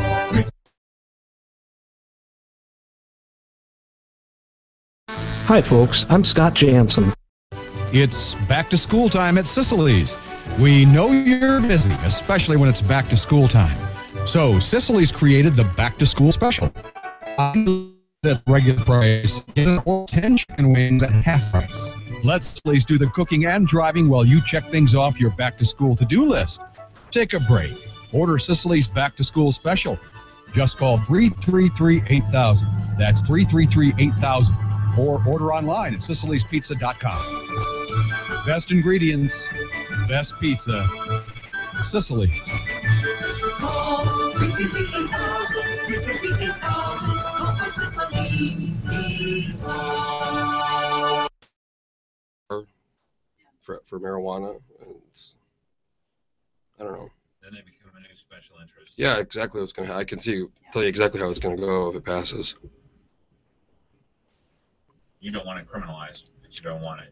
Yeah, I don't think they should spend any money on enforcing people who are smoking pot or something. But actually, any drug, I don't think anybody should go to jail for an addiction problem. You gotta go to work today? Yeah, I'm gonna go home after this. No, I'm gonna take a shower. From Gaza, an Israeli has been killed in the south of the country and 7 wounded. It's not exactly clear when the ceasefire goes into effect. Pam? Emily, thanks. Still no sign of a New Jersey man who vanished last week while hiking with a friend in Jerusalem. Aaron has been missing for 4 days, and there is grave concern for his safety. Meyer Lichtenstein is a committee member in Lakewood Township, New Jersey. 23-year-old Aaron Sofer had been studying at a religious school. All possibilities, including abduction, are being considered. Sofer's parents have flown to Israel. The ground still rumbling in Northern California 2 days after a strong and damaging earthquake. Fox News Radio's Jessica Rosenthal live in Napa. Pam, a 3.9 aftershock hit early this morning. Not enough to do any damage, thankfully. People don't need any more of that. 70 buildings alone have been red tagged here as unsafe to enter, including a commercial property owned by Dallas Lehman. I know that insurance isn't covering it because of this earthquake. I'm sure you've heard that a lot. It's not feasible. Earthquake insurance is pricey. Greg Gauthier is a winemaker here. He says he has some coverage. Will the insurance companies pay what they're supposed to pay, or will they just put little guys like us out of business waiting for our checks? He estimates damage to many of his barrels will cost at least $100,000, Pam. Thanks, Jessica. On Wall Street, the Dow is up 52 points. You're listening to Fox News Radio. Fair and balanced. Attention homeowners, I'm Jay Farner, president of Quicken Loans. We've told you about HARP in the past. There are so many more of you who could be saving hundreds of dollars every month on your mortgage. It's simple and easy. And for 4 years in a row now, J.D. Power has ranked Quicken Loans highest in the nation in customer satisfaction for primary mortgage origination. To learn more, call 800-QUICKEN. Visit jdpower.com for award information. Important terms and conditions apply. Call us for cost information. Equal licensing lender. Licensed in all 50 states and MLS number 3030. America was built by people with a few dollars and a dream. And while many don't know it, there's one path to success that still only requires a dream and about $10. That's right. If your dream is to start or grow your business, something as simple as the right business card could make all the difference. And today at Vistaprint.com, you can get 500 full-color business cards for only $9.99. That's right, only $9.99. Just go to Vistaprint.com and enter promo code 1818 at checkout. That's Vistaprint.com, promo 818. I think we're going to go full circle on technology. I really do. Because you're going to send me a page, and it's going to say, call me, and I'm going to pick up the phone, and we're going to talk, as opposed to talking through these bricks that I hate talking on, because I always fat-cheat the mute button, and then I'm like going, so anyway, I think what we really need to do is we need to reconfigure the homepage so that it incorporates the following social media. Hello? Can you hear me now? Can you hear me now? The Jerry Doyle Show. Saturdays starting at 7 p.m. on Hot Talk, KOAN. Call 333-8000, 333-8000, 333-8000 for a Sicily's Pizza call. 333-8000, 333-8000, 333-8000 Sicily's. It's that time of year again. It's back to school time at Sicily's. We know you're busy, especially when it's back to school time. So Sicily's created the back to school special. Buy any large pizza at the regular price, get an order of 10 chicken wings at half price. Let Sicily's do the cooking and driving while you check things off your back to school to-do list. Take a break. Order Sicily's back to school special. Just call 333-8000. That's 333-8000. Or order online at SicilysPizza.com. Best ingredients, best pizza, Sicily's. Call 333-8000, 333-8000, call for Sicily's Pizza. When I grow up, I want to be a pro basketball player. An elementary school teacher. No matter what dream you choose or where you are in life, Country Financial helps you and your family grow your own way. Or maybe a veterinarian. A mom, a doctor, and president of the United States. Maybe an astronaut or, an Olympic gymnast. You can grow your own way. We know some dreams take a little longer to achieve, which is why your local Country Financial representative offers helpful advice on everything. From auto and home insurance to financial planning, education to retirement, and business insurance too, so that you can continue to grow and dream. or maybe an accountant, like my dad. For more information, visit countryfinancial.com or call 1-866-COUNTRY. Country Financial. Grow your own way. What if buying your next car could actually be enjoyable? At Payless Car Sales, we believe it should be. If you're in the market for your next car, come by and meet our knowledgeable staff and explore our selection of quality vehicles. We offer military discounts, and we give all of our customers Carfax history reports. We can also provide warranties and handle all of your lending needs. Just like driving your car should be enjoyable, so should buying it. Visit us downtown at 919 East 5th Avenue or on our website at paylesssales.com. Payless Car Sales, where Alaskans drive.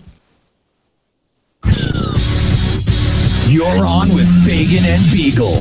To us 5 p.m. to 7 p.m. Monday through Friday right here on KVNT 1020 AM 92.5 FM. Fagan, Biegel. Weekdays 6 to 9 a.m. The Talk of the Valley.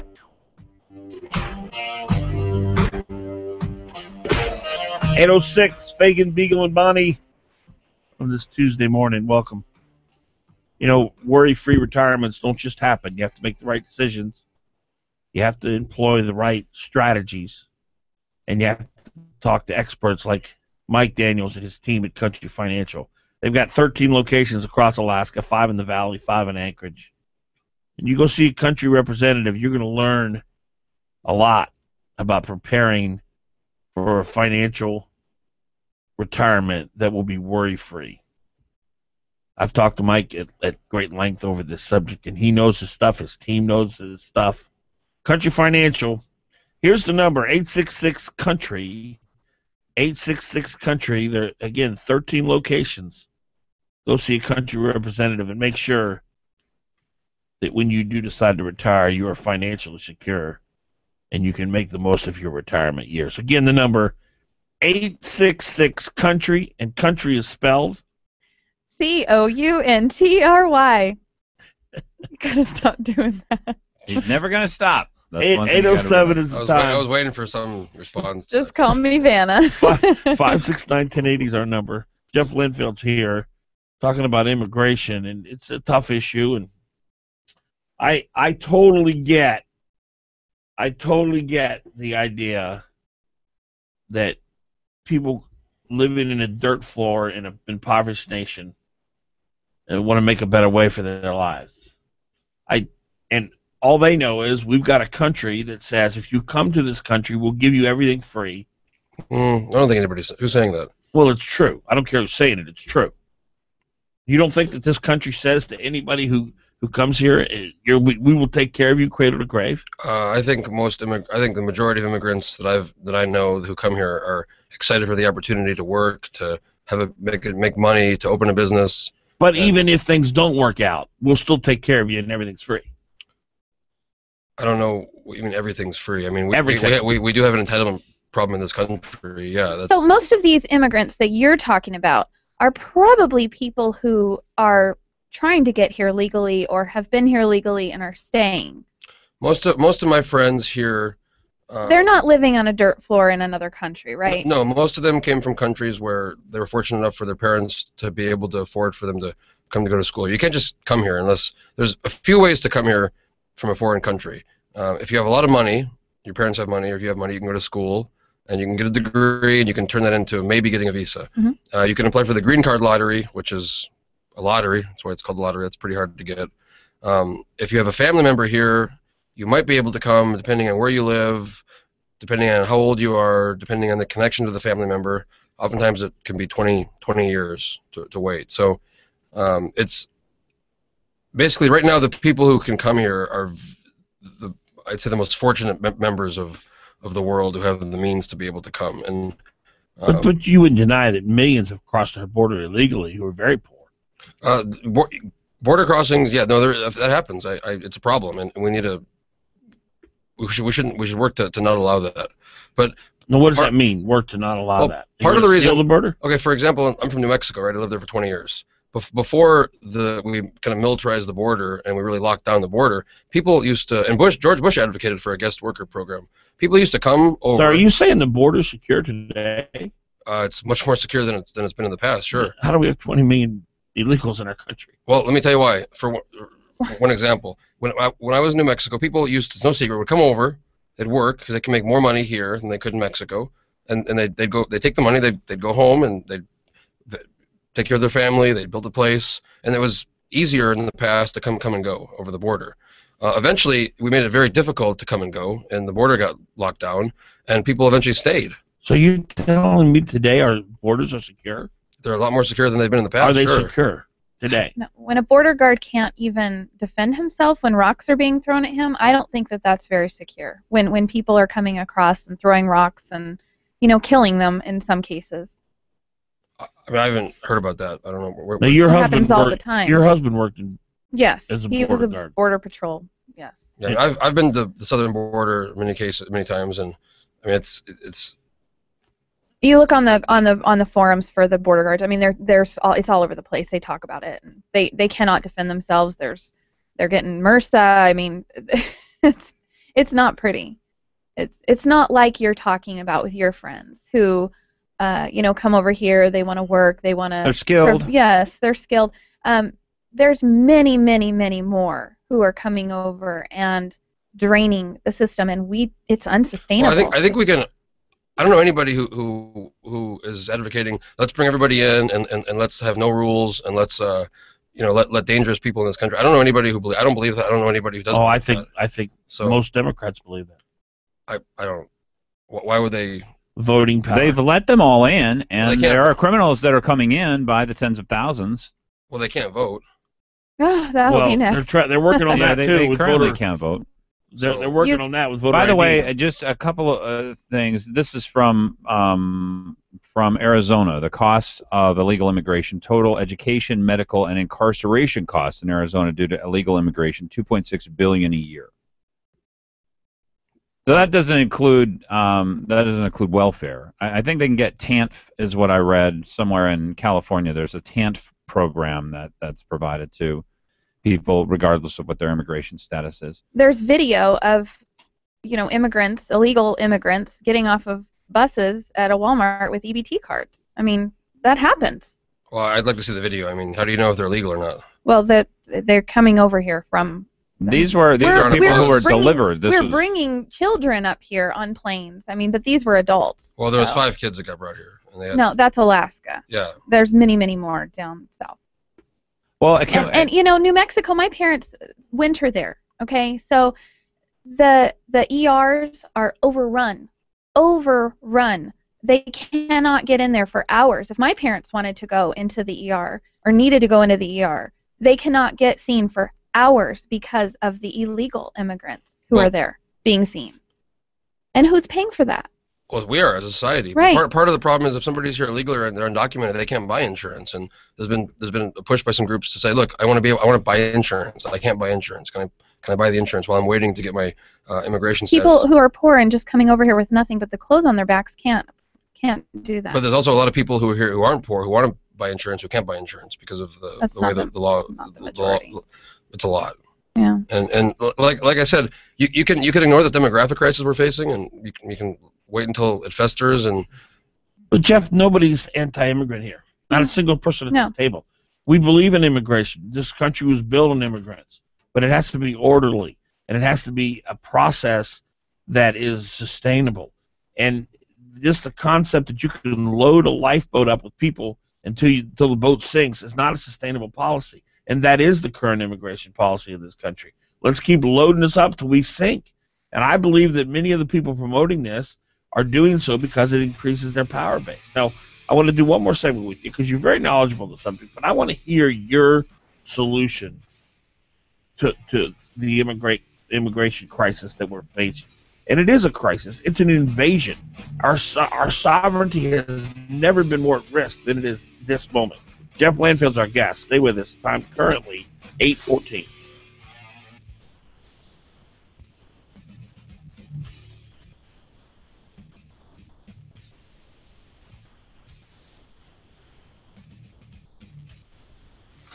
Don't just sit there. Give them a call. 569-1080. Join the conversation. KOAN. Trail Boss Solutions is your local award-winning, nationally recognized construction and remodel firm. From handyman services to kitchen design and remodel to custom home construction, Trail Boss Solutions has the experienced professionals to take your project from initial design through completion. On time and on budget, Trail Boss Solutions is the only call for all your construction, design, and remodel needs. Please visit us on the web at trailboss-solutions.com or contact Trail Boss Solutions Direct at 646-1403. Who was the last Alaska governor to see 16,000 new jobs created on his watch? Was it Wally Hickel, Jay Hammond, Bill Egan? The last governor to see 16,000 new jobs is our current governor, Sean Parnell. Alaska is in the middle of a jobs boom. Since Sean Parnell took office, the Alaska economy has produced some 16,000 new jobs. And you can bet there are more jobs coming. Listen to Jim Huffman, president of a trucking company in Fairbanks. This year we are buying new trucks, hiring new people. I could put 20 truck drivers to work tomorrow if we could find them. I give the credit to Governor Parnell. Alaska's economy is back on track. 16,000 new Alaska jobs since Sean Parnell became our governor. That's why Parnell 2014, Box 100719, Anchorage, paid for this message. Make your next college football party a crunchy, cheesy touchdown with Combo's Baked Snacks. Whether you're attending a get-together or hosting one, the new party bag size is perfect for sharing with family and friends. Combos pack bold flavor into every bite, with party bags available in 3 mouth-watering varieties: cheddar cheese pretzel, cheddar cheese cracker, and pizzeria pretzel. There are no bad combos to choose from. Combos are portable, poppable, and perfect for parties. Grab a bag of Combo snacks at your local retailer today. You're on with Fagan and Biegel. By Blue Central Production, the Alaska Railroad, and by your friends at Alaska Integrated Media. You're on with Fagan and Biegel in the morning on the Talk of the Valley.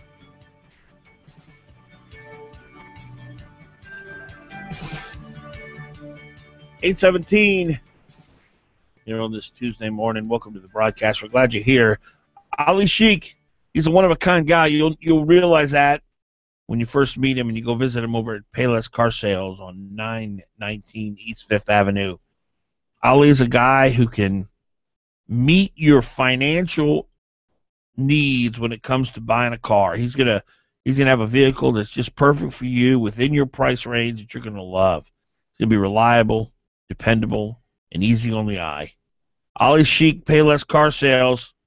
He'll hand you the Carfax report for the vehicle you're interested in. He's got nothing to hide. The only thing Ali Sheik is interested in is building a relationship with you, the customer. That's why he's now the second largest used car dealer in Anchorage. Fastest growing also. Payless Car Sales. Go shake Ali Sheik's hand and tell him Glenn and I sent you. He's over on East 5th Avenue. 569-1080. Jeff Lenfield's our guest. We're talking about immigration. There's Glen Biegel over there. There's Bonnie Cameron over there. I just want to understand. So you say E-Verify is not possible. We'll agree to disagree on that. You say the border's currently sealed. I'll have to agree to disagree with you on that. I didn't say it's sealed off. I said it's much more secure than it was 20 or 30 years ago. I would disagree. on that. What would you say? What is your solution? And I'm assuming you're not going to dispute the fact that illegal immigrants who are here currently are draining our resources considerably. You wouldn't dispute that too, would you? Well, that's a pretty broad statement. There's plenty of American people who are born here are draining our resources too. Agreed. So, I mean, you have to look at the individual and. But you would not say that the 20 million who are here illegally are clearly putting an additional drain on the resources of a country that's already $17 trillion in debt. You wouldn't dispute that. You know, there's an article I can send you about how much money has been contributed to the Social Security Trust Fund by people who are here illegally. We're never going to. So you're saying the illegal immigrants here are a plus to our economy, and they're not burdening. I think people who are here who want to contribute to our society, who want to work, who want to. 20 million. Well, 20 million is a number that's been thrown out there. Some people Right. have said 8 million. Some people have said 20 million. There's a lot of people here, but again, going back to the demographic crisis we're facing, we need to grow this country, the younger people in this country. We have to do that. If we don't do that, so how would you do that?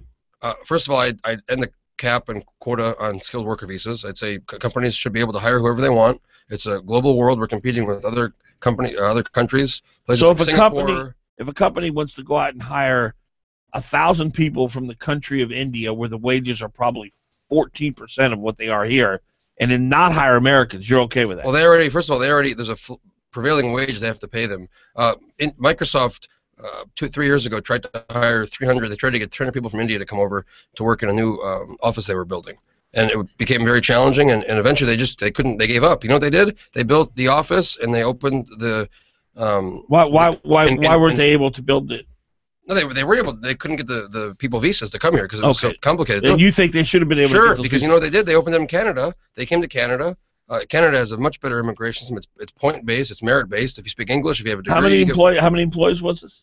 It was 300. So those 300 jobs went to people from India instead of Americans, and you're okay with that? Microsoft couldn't find Americans. I know, but you changed the policy to where that they would be able to hire those Indians, and you're okay with that? Sure, absolutely. Yeah, and the Americans will just have to. But there's no Americans. If there was Americans to do the jobs, they would hire the Americans. Well, That's why? the problem we discussed earlier. You can hire the people from India at such a reduced rate. It's not a reduced rate. They have to pay them prevailing wage. Prevailing. You can't bring somebody here from India. Minimum wage. No, prevailing wage, which is a market wage based on in other words, he's saying that you're not going to pay them any less. You're not saving any money. You just can't find an employee to meet your needs if you're a technology company and you're in the United States of America. Also a multiplier. That's what H-1B visas are for. There's also a multiplier effect. I mean, they come here. What would you do about the drain of the 20 million? Okay, I understand you've got your highly skilled workers, and that's what you want to focus on. But what about all the other millions who just come across the border and stay and live off of the rest of us? What would you do about them? Well, I think people that are here who come here and like it's very easy to say legal and then brand somebody who came over here and they want to exploit all the resources and they don't want to do anything and they're lazy. So what would you do about them? I think all the people that are here illegally, we should on a case-by-case basis look at them and we should probably make them pay a fine. We should get them legal. We should let them if they haven't broken any laws, if they haven't done any. If they're dangerous people, we should let them. They started out by breaking the law. At any point, would you cut this off? By the way, being here illegally isn't a criminal violation; it's a civil violation. That's why people don't get. No, it is not. It is a criminal. It is criminal. It's a civil violation. That's why they don't get a lawyer. If it was a criminal violation, they'd be able to have a lawyer. When they don't. Another thing is what you guys are talking about. If you guys want to have like a Stasi-style force that says, "Let me see your papers," like they did in East Germany or in Russia, we can do that. But that's a bad idea. And So 2008. wide open borders, wide open. No, I didn't say open borders. I said we should look at. But if you're already going to let the people who broke in, let them stay. I said on a case-by-case basis, yeah. Are we on a nation of laws? We are. Laws made by our leaders that change all the time. 569-1080. David, you're on. Yeah, hey, Jeff, can you go into why the Chinese Exclusion Act of the 1880s to about 1970 how limiting people in there really made a difference in the economy, because that's what you're arguing. It's the economic benefits of the immigrants coming in. And we went through this after the Transcontinental Railroad all the way up into the 1970s, where, you know, you could only have 100 people from Asia move into the United States. And it sounds like the argument is almost identical to what you're hearing about people moving in from other countries. You're making an economic argument. What were the effects of that? Well, I mean, that was a broad policy that lasted a long time, and I'm not going to pretend to be an expert on the Chinese Exclusion Act, but you shouldn't have quotas. You should let companies who want to hire people, let them hire people, and you should go through the process. You should make it very simple, and you should verify the person's not dangerous, and you should get the person, you know, in the system. But if So I'm a this is company, any I want company.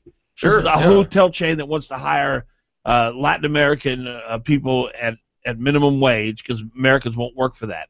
You'd let them bring as many people to the country as you want. No, I didn't say as many people in the country as you want. I said you should allow people who want to come here, and who are Anybody. who are going to be productive and who aren't dangerous. And yeah, exactly. As long as they have a job. Yeah, sure. You don't think that's gonna greatly warp the economy and The totally greater danger manipulate the wage? The greater danger to the economy and to this country is the fact that the demographic crisis we're facing is so bad that in 20 or 30 years we're going to have almost 1-to-1 for retiree. Anybody who wants to come here, if they have a job, they can come here. Anyone. No limits. I don't like quotas, no. No limits. I like competition. So wide open, come to America.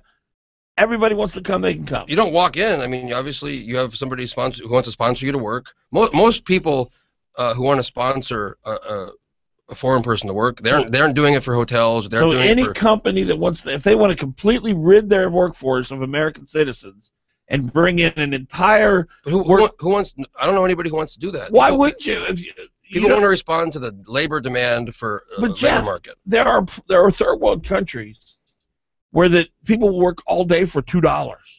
Now I know we have to pay minimum wage, but it's hard to get Americans to clean hotel rooms for minimum wage.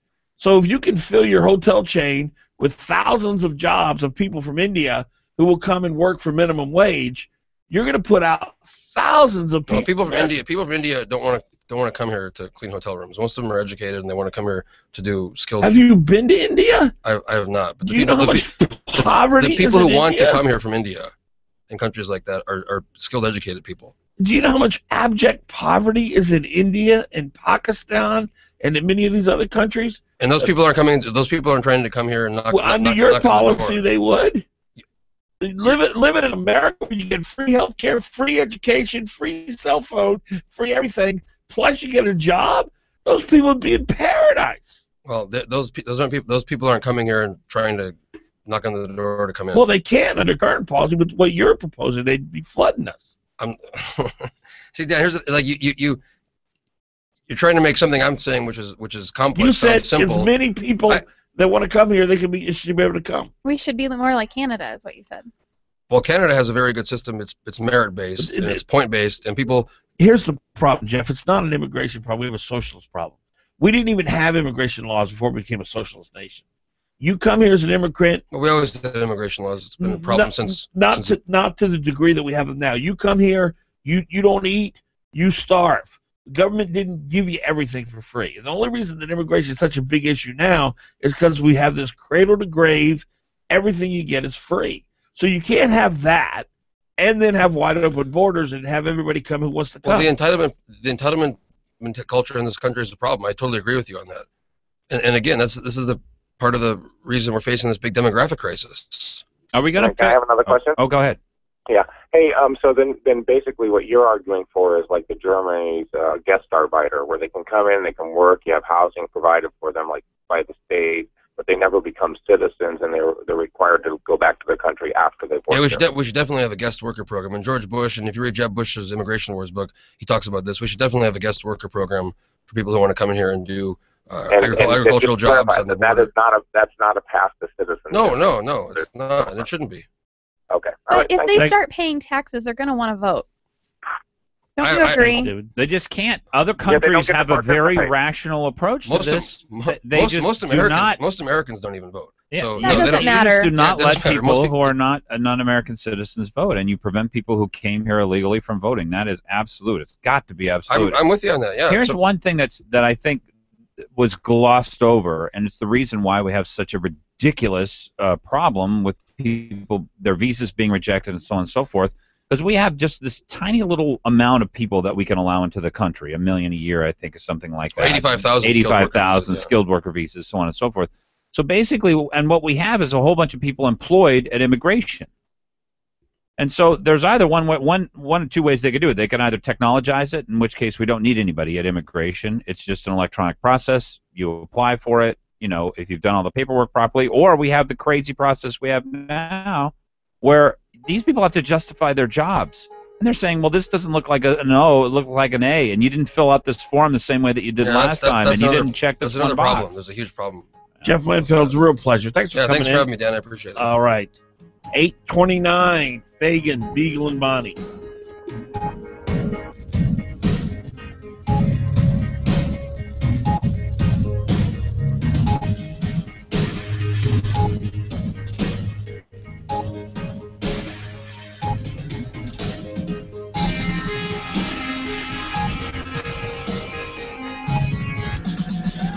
You're on with Fagan.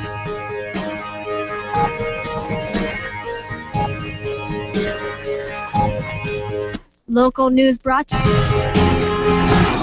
Fagan and Biegel. Weekday mornings from 6 to 9 a.m. on the Talk of the... And Jansen's Eagle River Funeral Home. Jansen Funeral Homes, where just like family, they're there when you need them. With KOAN News, I'm Chuck White. An inmate has died at the Matsu pretrial facility in Palmer. That story from Ann Kenda. At this point, the cause of 37-year-old Tisha Rochdi's death is not yet known, but the Corrections Department does not suspect foul play. She was found unresponsive early Monday morning in the cell where she was being held for a probation violation stemming from a DUI charge. She's the latest inmate to die in custody in an Alaska jail cell, which has activists calling for change. Matsu Borough Mayor Larry DeVilbiss has vetoed a ban on two-stroke motors at Crystal Lake. The ban at the secluded lake in Matsu was due to go into effect in May 2016. Finally, the second annual Tater Trot 5K is this Friday in Palmer. Local coordinators say winners in age group categories will receive a 5-pound bag of homegrown Badger Wheel potatoes. That's your Hot Talk News update. Local weather is next. Partly sunny skies for today, high 62.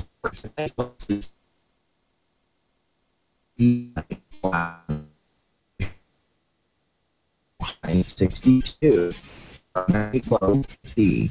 Thursday, clouds and sun with a passing shower or two for a high 59. Hot Talk, breaking news, and the latest weather. KOAN 95.1 FM and 1080 AM.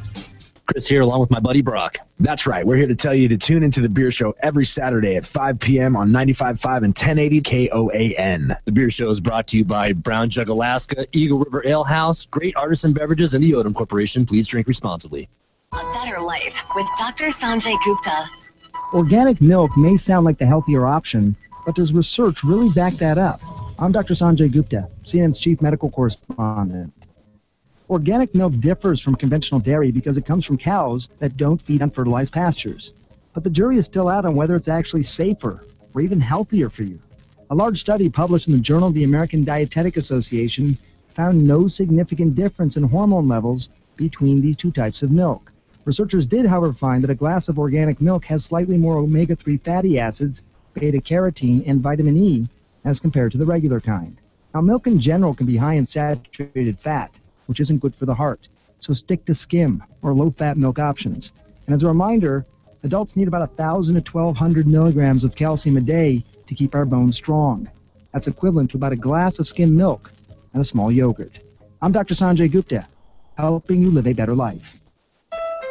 Ashley S. Post, gotta get up early to get my car fixed. Hashtag new car, please. Ashley, set your alarm for the Honda Summer Clearance event and check out a new Honda CR-V instead. It comes with a rear view camera, Bluetooth, and Pandora standard. And it's from KBB.com's most trusted brand for 2014. Okay, now you can hit snooze. Hurry into the Honda Summer Clearance Event for 0.9% APR financing for well-qualified buyers. Based on 2014 brand image awards from Kelley Blue Book, visit kbb.com for more information. And/or compatible with select smartphones. Wireless carriers rates apply. See dealer for financing details. Many allergy sufferers believe the myth that all OTC allergy medicines work the same. The fact is, Nasacort Allergy 24-hour nasal spray works differently and comes with a satisfaction guarantee.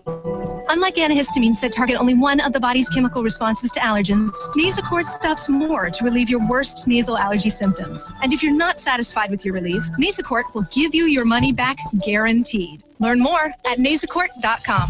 Use as directed. May take up to 1 week of daily use to feel the most symptom relief. Did you know that one of the state's premier medical facilities is located right in the heart of South Anchorage? Thanks to the Alaska Neurology Center, there's no need to leave Alaska anymore when it comes to treating the nervous system. You'll receive the best care at the Alaska Neurology Center for epilepsy, cerebral palsy, brain injuries, Alzheimer's, Parkinson's, Huntington's disease, multiple sclerosis, speech disorders, and they offer pain management as well. And if you're having trouble sleeping at night, the Alaska Neurology Center has the best sleep disorder experts in the state. They also have the most sophisticated MRI imaging technology in Alaska. If you need relief from stress or from migraines, relax in their luxurious spa. At the Alaska Neurology Center, their massage therapists are amazing, and they offer hydrotherapy, infrared sauna, hot and cold therapy, and shiatsu massage. And their medical spa also offers facials and waxing. The Alaska Neurology Center, located on Diamond and Old Seward. Glen Biegel, you have beautiful teeth. Why, thank you, Dan Fagan. That's because my family and I have gone to Dr. Dan Kiley for years. I get scared at the dentist. Dr. Kiley knows people like you are afraid, so he creates a relaxed atmosphere at his office. People actually like going to the dentist with Dr. Kiley. I know it's important to have good dental health. And you look better with good teeth. And Dr. Kiley offers cosmetic dentistry along with general care. Visit Dr. Dan Kiley at lakeotisdental.com. Call him at 562-9209. Hot Talk, KOAN, man. You're on with Fagan and Biegel. Sponsored by the Alaska National Guard, aired by the Alaska Broadcasters Association and this station. Fagan and Biegel, weekday mornings from 6 to 9 a.m. on the Talk.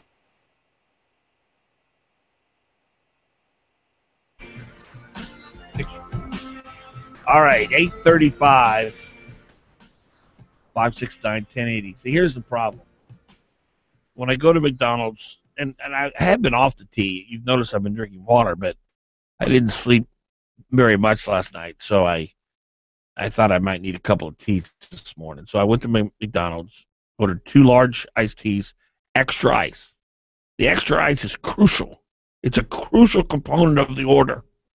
Because you see here, we are at 8:36 in the morning, and I have almost a completely full iced tea here, which is completely ice-free.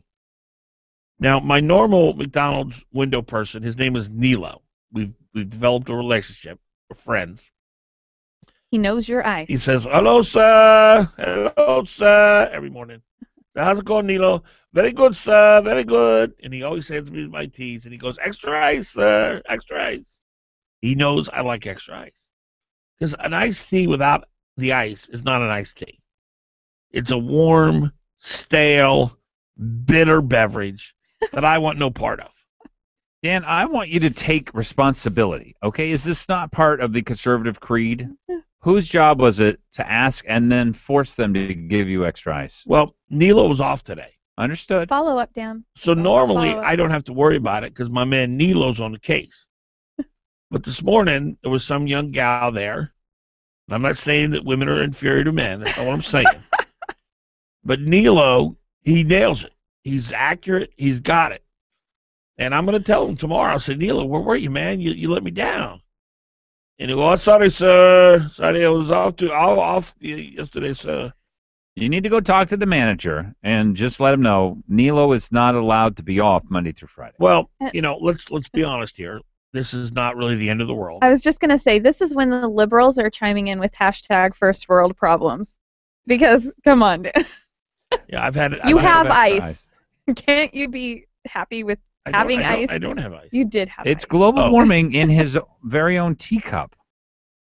At least right we before have our eyes. ice. Maybe in he this was country. out looking for you because you haven't been there lately. You've been getting water. I have been drinking So water. he was out trying to find you. Maybe they fired Nilo because they don't have enough money to pay him because I haven't been going there. Because his primary customer has been failing him. We need that $2. Yeah, the Dan. $2 It ice. is $2. It's exactly $2. $1 of tea. Mm. And really, it's only half a cup of tea because it's mostly ice. It is mostly ice. Yeah. And that's another good thing. I don't want to drink too much tea. You know, I could make you tea. No, that's okay. Not that I would. I don't want. I gave him a tea He gave me maker. something that I have no idea how to operate. I'm not, people buy me stuff that it has to be something that is like a mug. Like a pillow. I can operate a mug. I can't I've heard operate about things. this pillow. What is the deal with the pillow? From the state fair? It's from the state fair. It's a bamboo pillow, and it's the original bamboo pillow. What does that mean, a bamboo I don't know, pillow? but I got to rent a U-Haul to get it home. It's. I told you not to open it up, because once you open it up, I don't think there's any going back. I'm not going to know how to operate that thing. Well, it's like torn up memory foam, so it keeps its shape, and it's supposed to keep you cool all night. It stays cool, and so I figured that might help you, Dan. For hot-headed people, well, here's what I don't get. I have no picture in my mind as to what it is that you guys are talking about. I got bamboo pillow, torn up memory foam, keeps cool. Have you got all that It's stuff, big. Brian? It's a really big pillow, and big. it's cushy. Isn't it in the studio? Yes, it's in here. Yeah, we have video cameras. We can. Hold on. Here is the original bamboo, stay cool bamboo pillow. But you have to. I don't want to spill my tea, but Yeah. Yeah, please if don't I do opened that. it, It will It's explode. like the snake can, where the snake. Oh. Everybody had them at the fair. Everybody was walking around with them. Queen size. So I figure if it's good enough for everybody else, it'll be good enough for Dan Fagan. What do you mean queen size? How is a pillow Bamboo queen pillow. size? Well, they had a king size one. Apparently it's so. stretch. Oh, why did you give me a king? Well, Oh, it goes all the way across? that's all I could pay for. That's all he I would thought you give didn't me. pay for it. No, I paid for it. You told me you didn't have to pay for it. No, he let me have a little discount. What was the discount? Oh, like $15. And what was it normally cost? Like 40. And he gave it to you for 25. Yeah, basically. And what was the reason he gave it to you for a discount? Because I told him my boss is on the radio. He said, "Hello, sir." My little boy said, I "Your get- mom, you're evil," because I said this is all I have, $26.50, and I had it in my hand. And he said, "Mom, you got 50 in your pocket."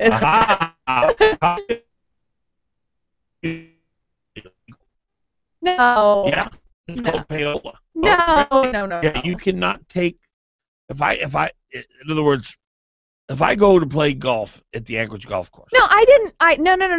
No. You got to stop. You're gonna get me in trouble here. Did you? That was a lot of no's there. Did he give you this discount in exchange for any kind of mention on the air?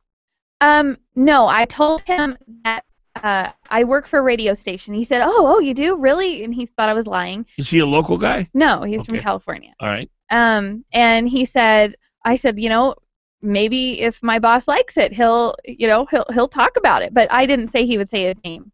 I did not. I promise. So why would he give you a $15 discount? Well, because that's all I had, and he wanted the money. He'd rather have $26.50. But there was no implication that he And would actually, get more he- business out of it. No, he said if I was a vendor there at the state fair, he would have given it to me for $30. So $4.50. But he thought I was going to talk about it, therefore leading to more sales. He was hoping. He was hoping. That makes it illegal. Oh, well, then I'll take it back. No, you can't have it now. But you can't do that in radio. You have to. No, I did not promise him anything. Well, you said you were on the radio. I said, no. Wink, wink, Well, nod, she nod. paid I him. didn't. I did Now, pay Brian, him. you know how payola works, right? Is this categorized as payola? I don't think so. She paid him. She was just talking about wanting to get something nice for her boss. But you got the discount. Yeah, he offered it to me. She was bargaining with him. Yeah, it But was total after- bargaining. He offered it after he knew about your radio connection. No, he was going to take my money. He She was already wasn't going going to to take go my deeper money. into the pocket for this bamboo Yeah, pillow. I went up to him and I That said, was all she I have was. She was $26. just negotiating. Yes, I said I have $26.50. If But you you can't, had more than $26.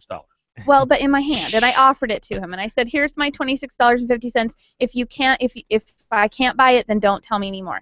And he said, "No, let me tell you this deal." I said, "No, I don't want it if you're not going to give it to me for $26.50." Woo! And She he is such a clone of my sister. She is Wow. awesome.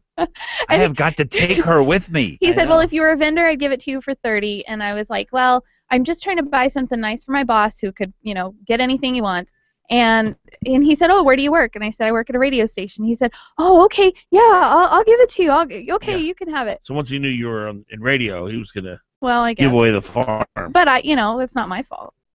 I paid him, and I wasn't giving him any more than that. I was walking away. Oh, she's cold. Well, he's from out of town. He probably didn't even know about our radio. Oh, and then he took me over and he gave me some free lotion too. Once again, payola. No, now he did give that to me, but I told him I didn't want it. I said, "No, I don't want it." He said, "No, take it, take it." And I said, "Well, I'm not saying anything about this." I need you to go back there and get a signed contract with them. Me and Glenn will go work him over This is what today. happens when you hire a novice. We're gonna Dan. need a social security number. We're gonna need a W-9 form from him. You need to tell me all the words I can't say on the radio too. I need to know that. Wait till we're off the air. I'm afraid. Okay, can we not start that? That's probably not a good segment. 569-1080. I can't talk about my dog's anal problems either anymore. Yeah. That's a 6 o'clock hour conversation. 569-1080. Not an 8 o'clock hour. Current time 8:44.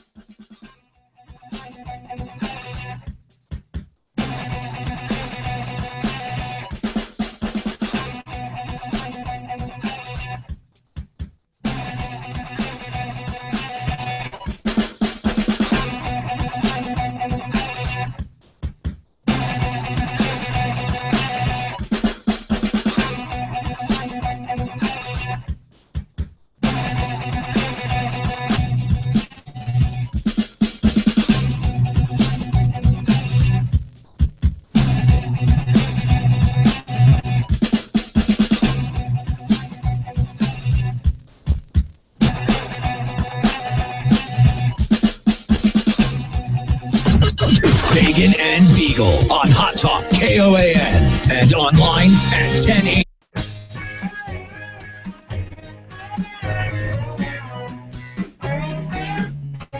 You're on with and online at 1020kvnt.com. As you drive the 2014 breakfast sausage, Polish sausage, summer sausage, and the old favorites, Mousseroni and Wieners, plus their famous hunter sticks, pepper sticks, or teriyaki sticks. And each month we have some great specials like our classic pastrami. Our specials are always very popular. And a superior product starts with superior meat. That's why Alaska Sausage only accepts good, clean game meat that has been well cared for before it gets to us. You know, there's a lot of hard work involved in bringing back your moose or caribou or sheep, a lot of hard work. So it only makes sense to take it where you'll get the best sausage and meat. Alaska Sausage, near the corner of Arctic and Benson. And our Valley customers can drop their clean boneless meat at Smoked Alaska Seafoods, where Alaska Sausage will pick it up and complete your order. Just tell them Herb sent you.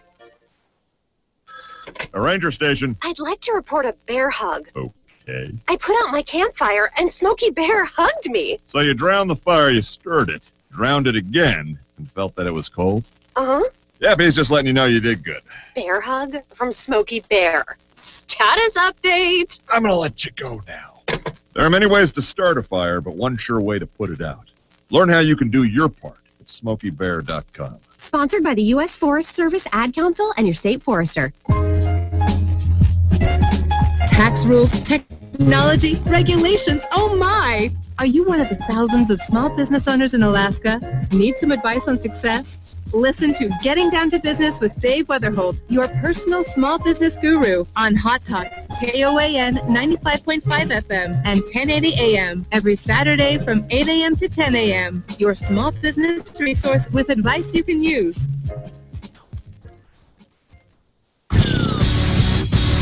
You're on with Fagan and Biegel on Hot Talk KOAN and online at 1080KOAN.com. 00719 Anchorage paid for this message. Fagan, Biegel. Weekdays 6 to 9 a.m. The Talk of the Valley. KVNT.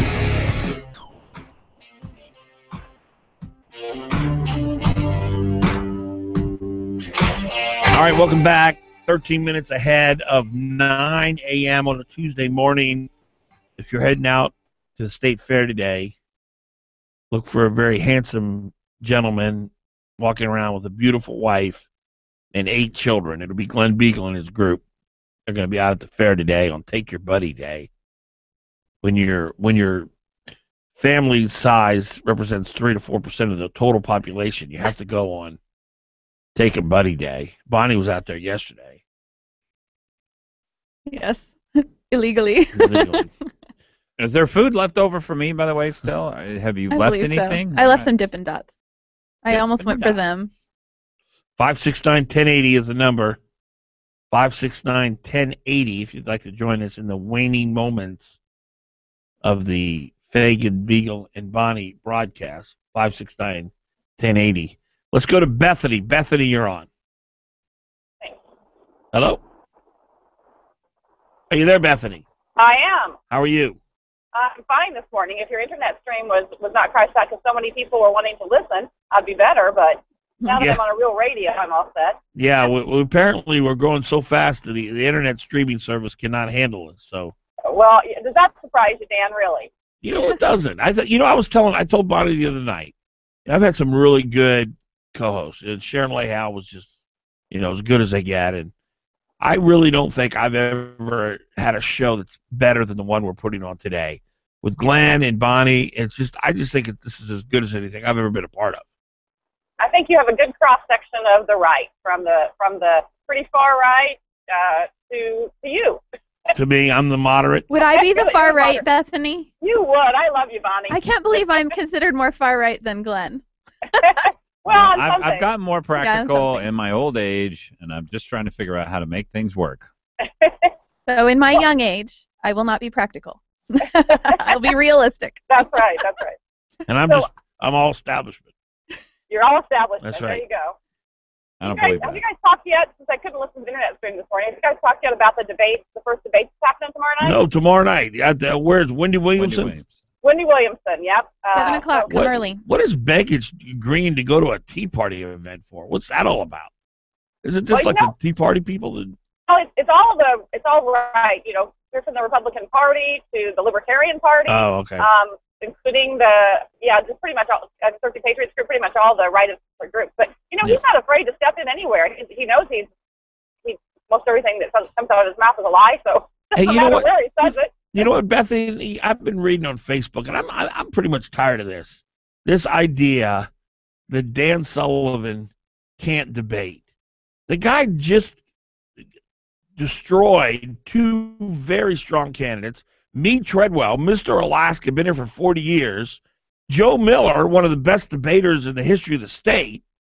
And who won the primary? Sullivan did. I think he's a good debater. It's not always about who is the best debater necessarily. No, I know that, but this idea that he's a terrible debater, well, why did he just win by so many votes? Well, I think he probably didn't have a whole lot of experience debating, and he's getting better and learning, and so this is good for us. And the fact that he's had this experience during the primary, and he's obviously going to have to stand up against Begich, so he's going to be better now. And then this idea that Begich is this master debater, man, if I had to run on his record, I'd get under the podium. I wouldn't. Hey, Bethany, can you? I had this theory about Sullivan, and look, I think Joe Miller won the debates. I think Meade was stronger than Sullivan was, so he came in a third to me whenever I watched him debate. But my theory on him is he'll do better against Begich because he will not have to defend two flanks, the right and the left. What do you think of that idea? Yeah, absolutely, that's the case, because you're looking at a very clear differentiation. You're not looking at several grays. You're looking at black and white. Yeah, he will be able to advance on Begich and all of his positions and who he really is and how he votes and who he votes with and whether or not what he votes is really Alaskan or good for our state or good for our country. That's all Sullivan has to do. Just bring it back to Begich and Harry Reid and Barack Obama. Just keep bringing it back there. So basically, Sullivan will have all his own points that he was making, as well as Treadwell's points, as well as Miller's points. Yeah. Because all three of those are part of the realm of conservatism that he represents. Yeah. Who were you supporting, Miller? Yes. Yeah. Well, like Bonnie. Yeah. But I'm behind, just like her, I'm behind Sullivan now. We have to do whatever we can to get rid of Begich. We don't want him to have any more of an incumbency crown on him than he already has. So we have to break that. Are you married, Bethany? Yeah. Is your husband going to vote for Sullivan? Oh, yeah. Bonnie, is your husband going to vote for Sullivan? No, he's not. He's not? Mm-mm. Yet. What do you think of that, Bethany? Well, he has a right to put his vote where he wants to. I'm sorry to hear that, because I think that you have to look at the fact that, the incumbency and then the whole Harry Reid cabal that's going on in D.C. really have to be the targets, in my opinion. And the only way you're going to break that up is by putting someone new, other than Begich in, by putting a Republican in. Do you know regardless of who that Republican is?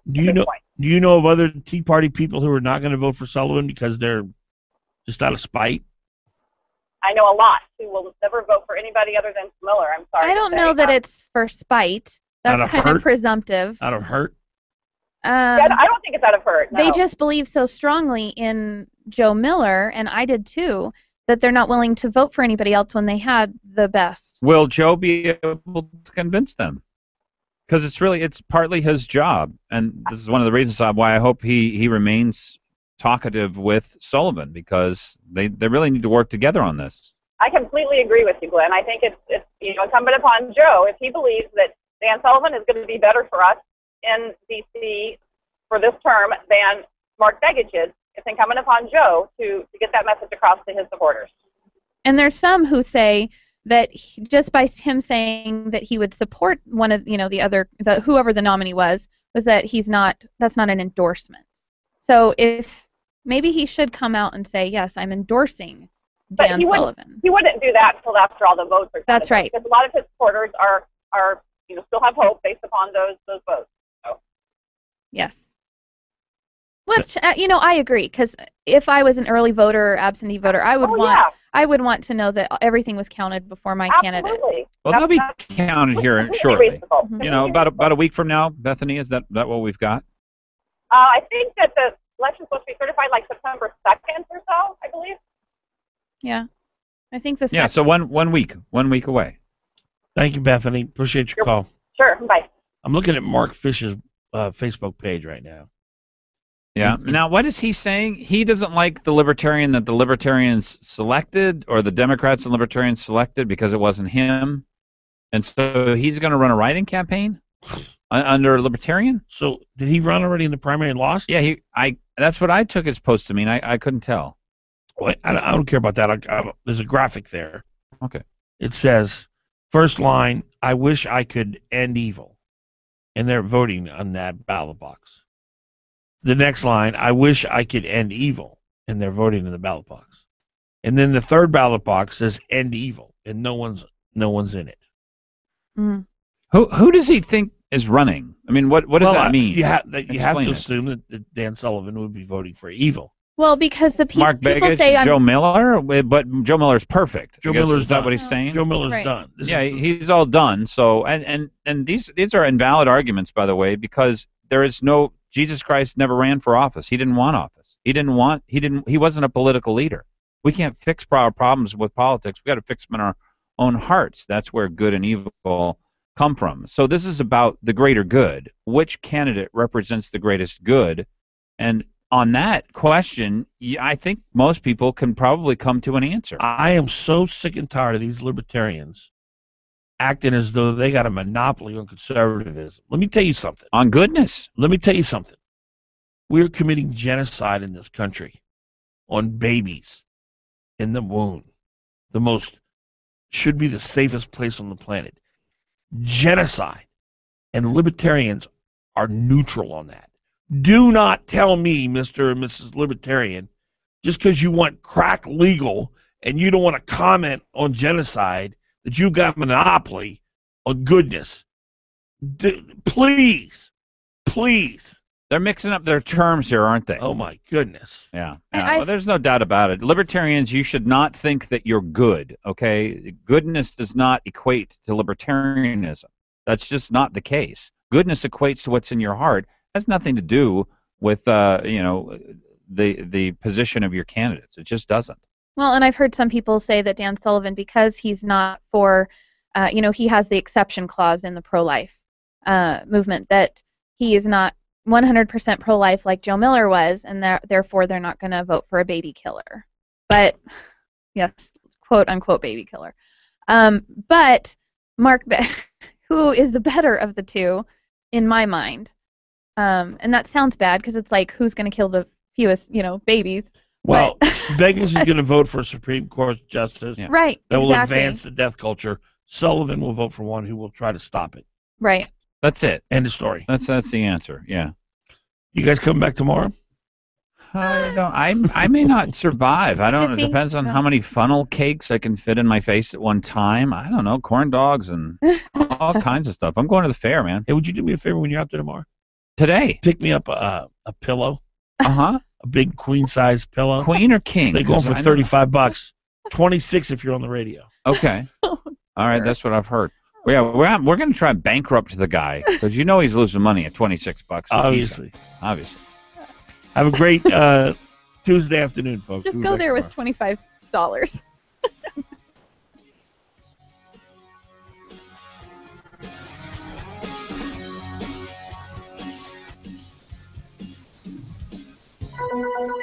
And that's a wrap. Thanks for tuning in to Fagan and Biegel in the morning.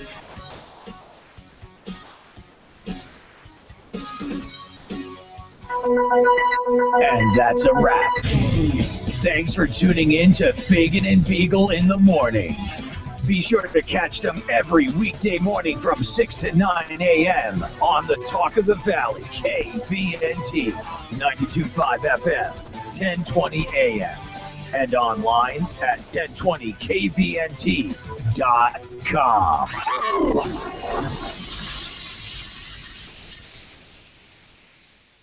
Hi, this is Dan DiBartolo, the Director for the Permanent Fund Dividend Division. Did you know that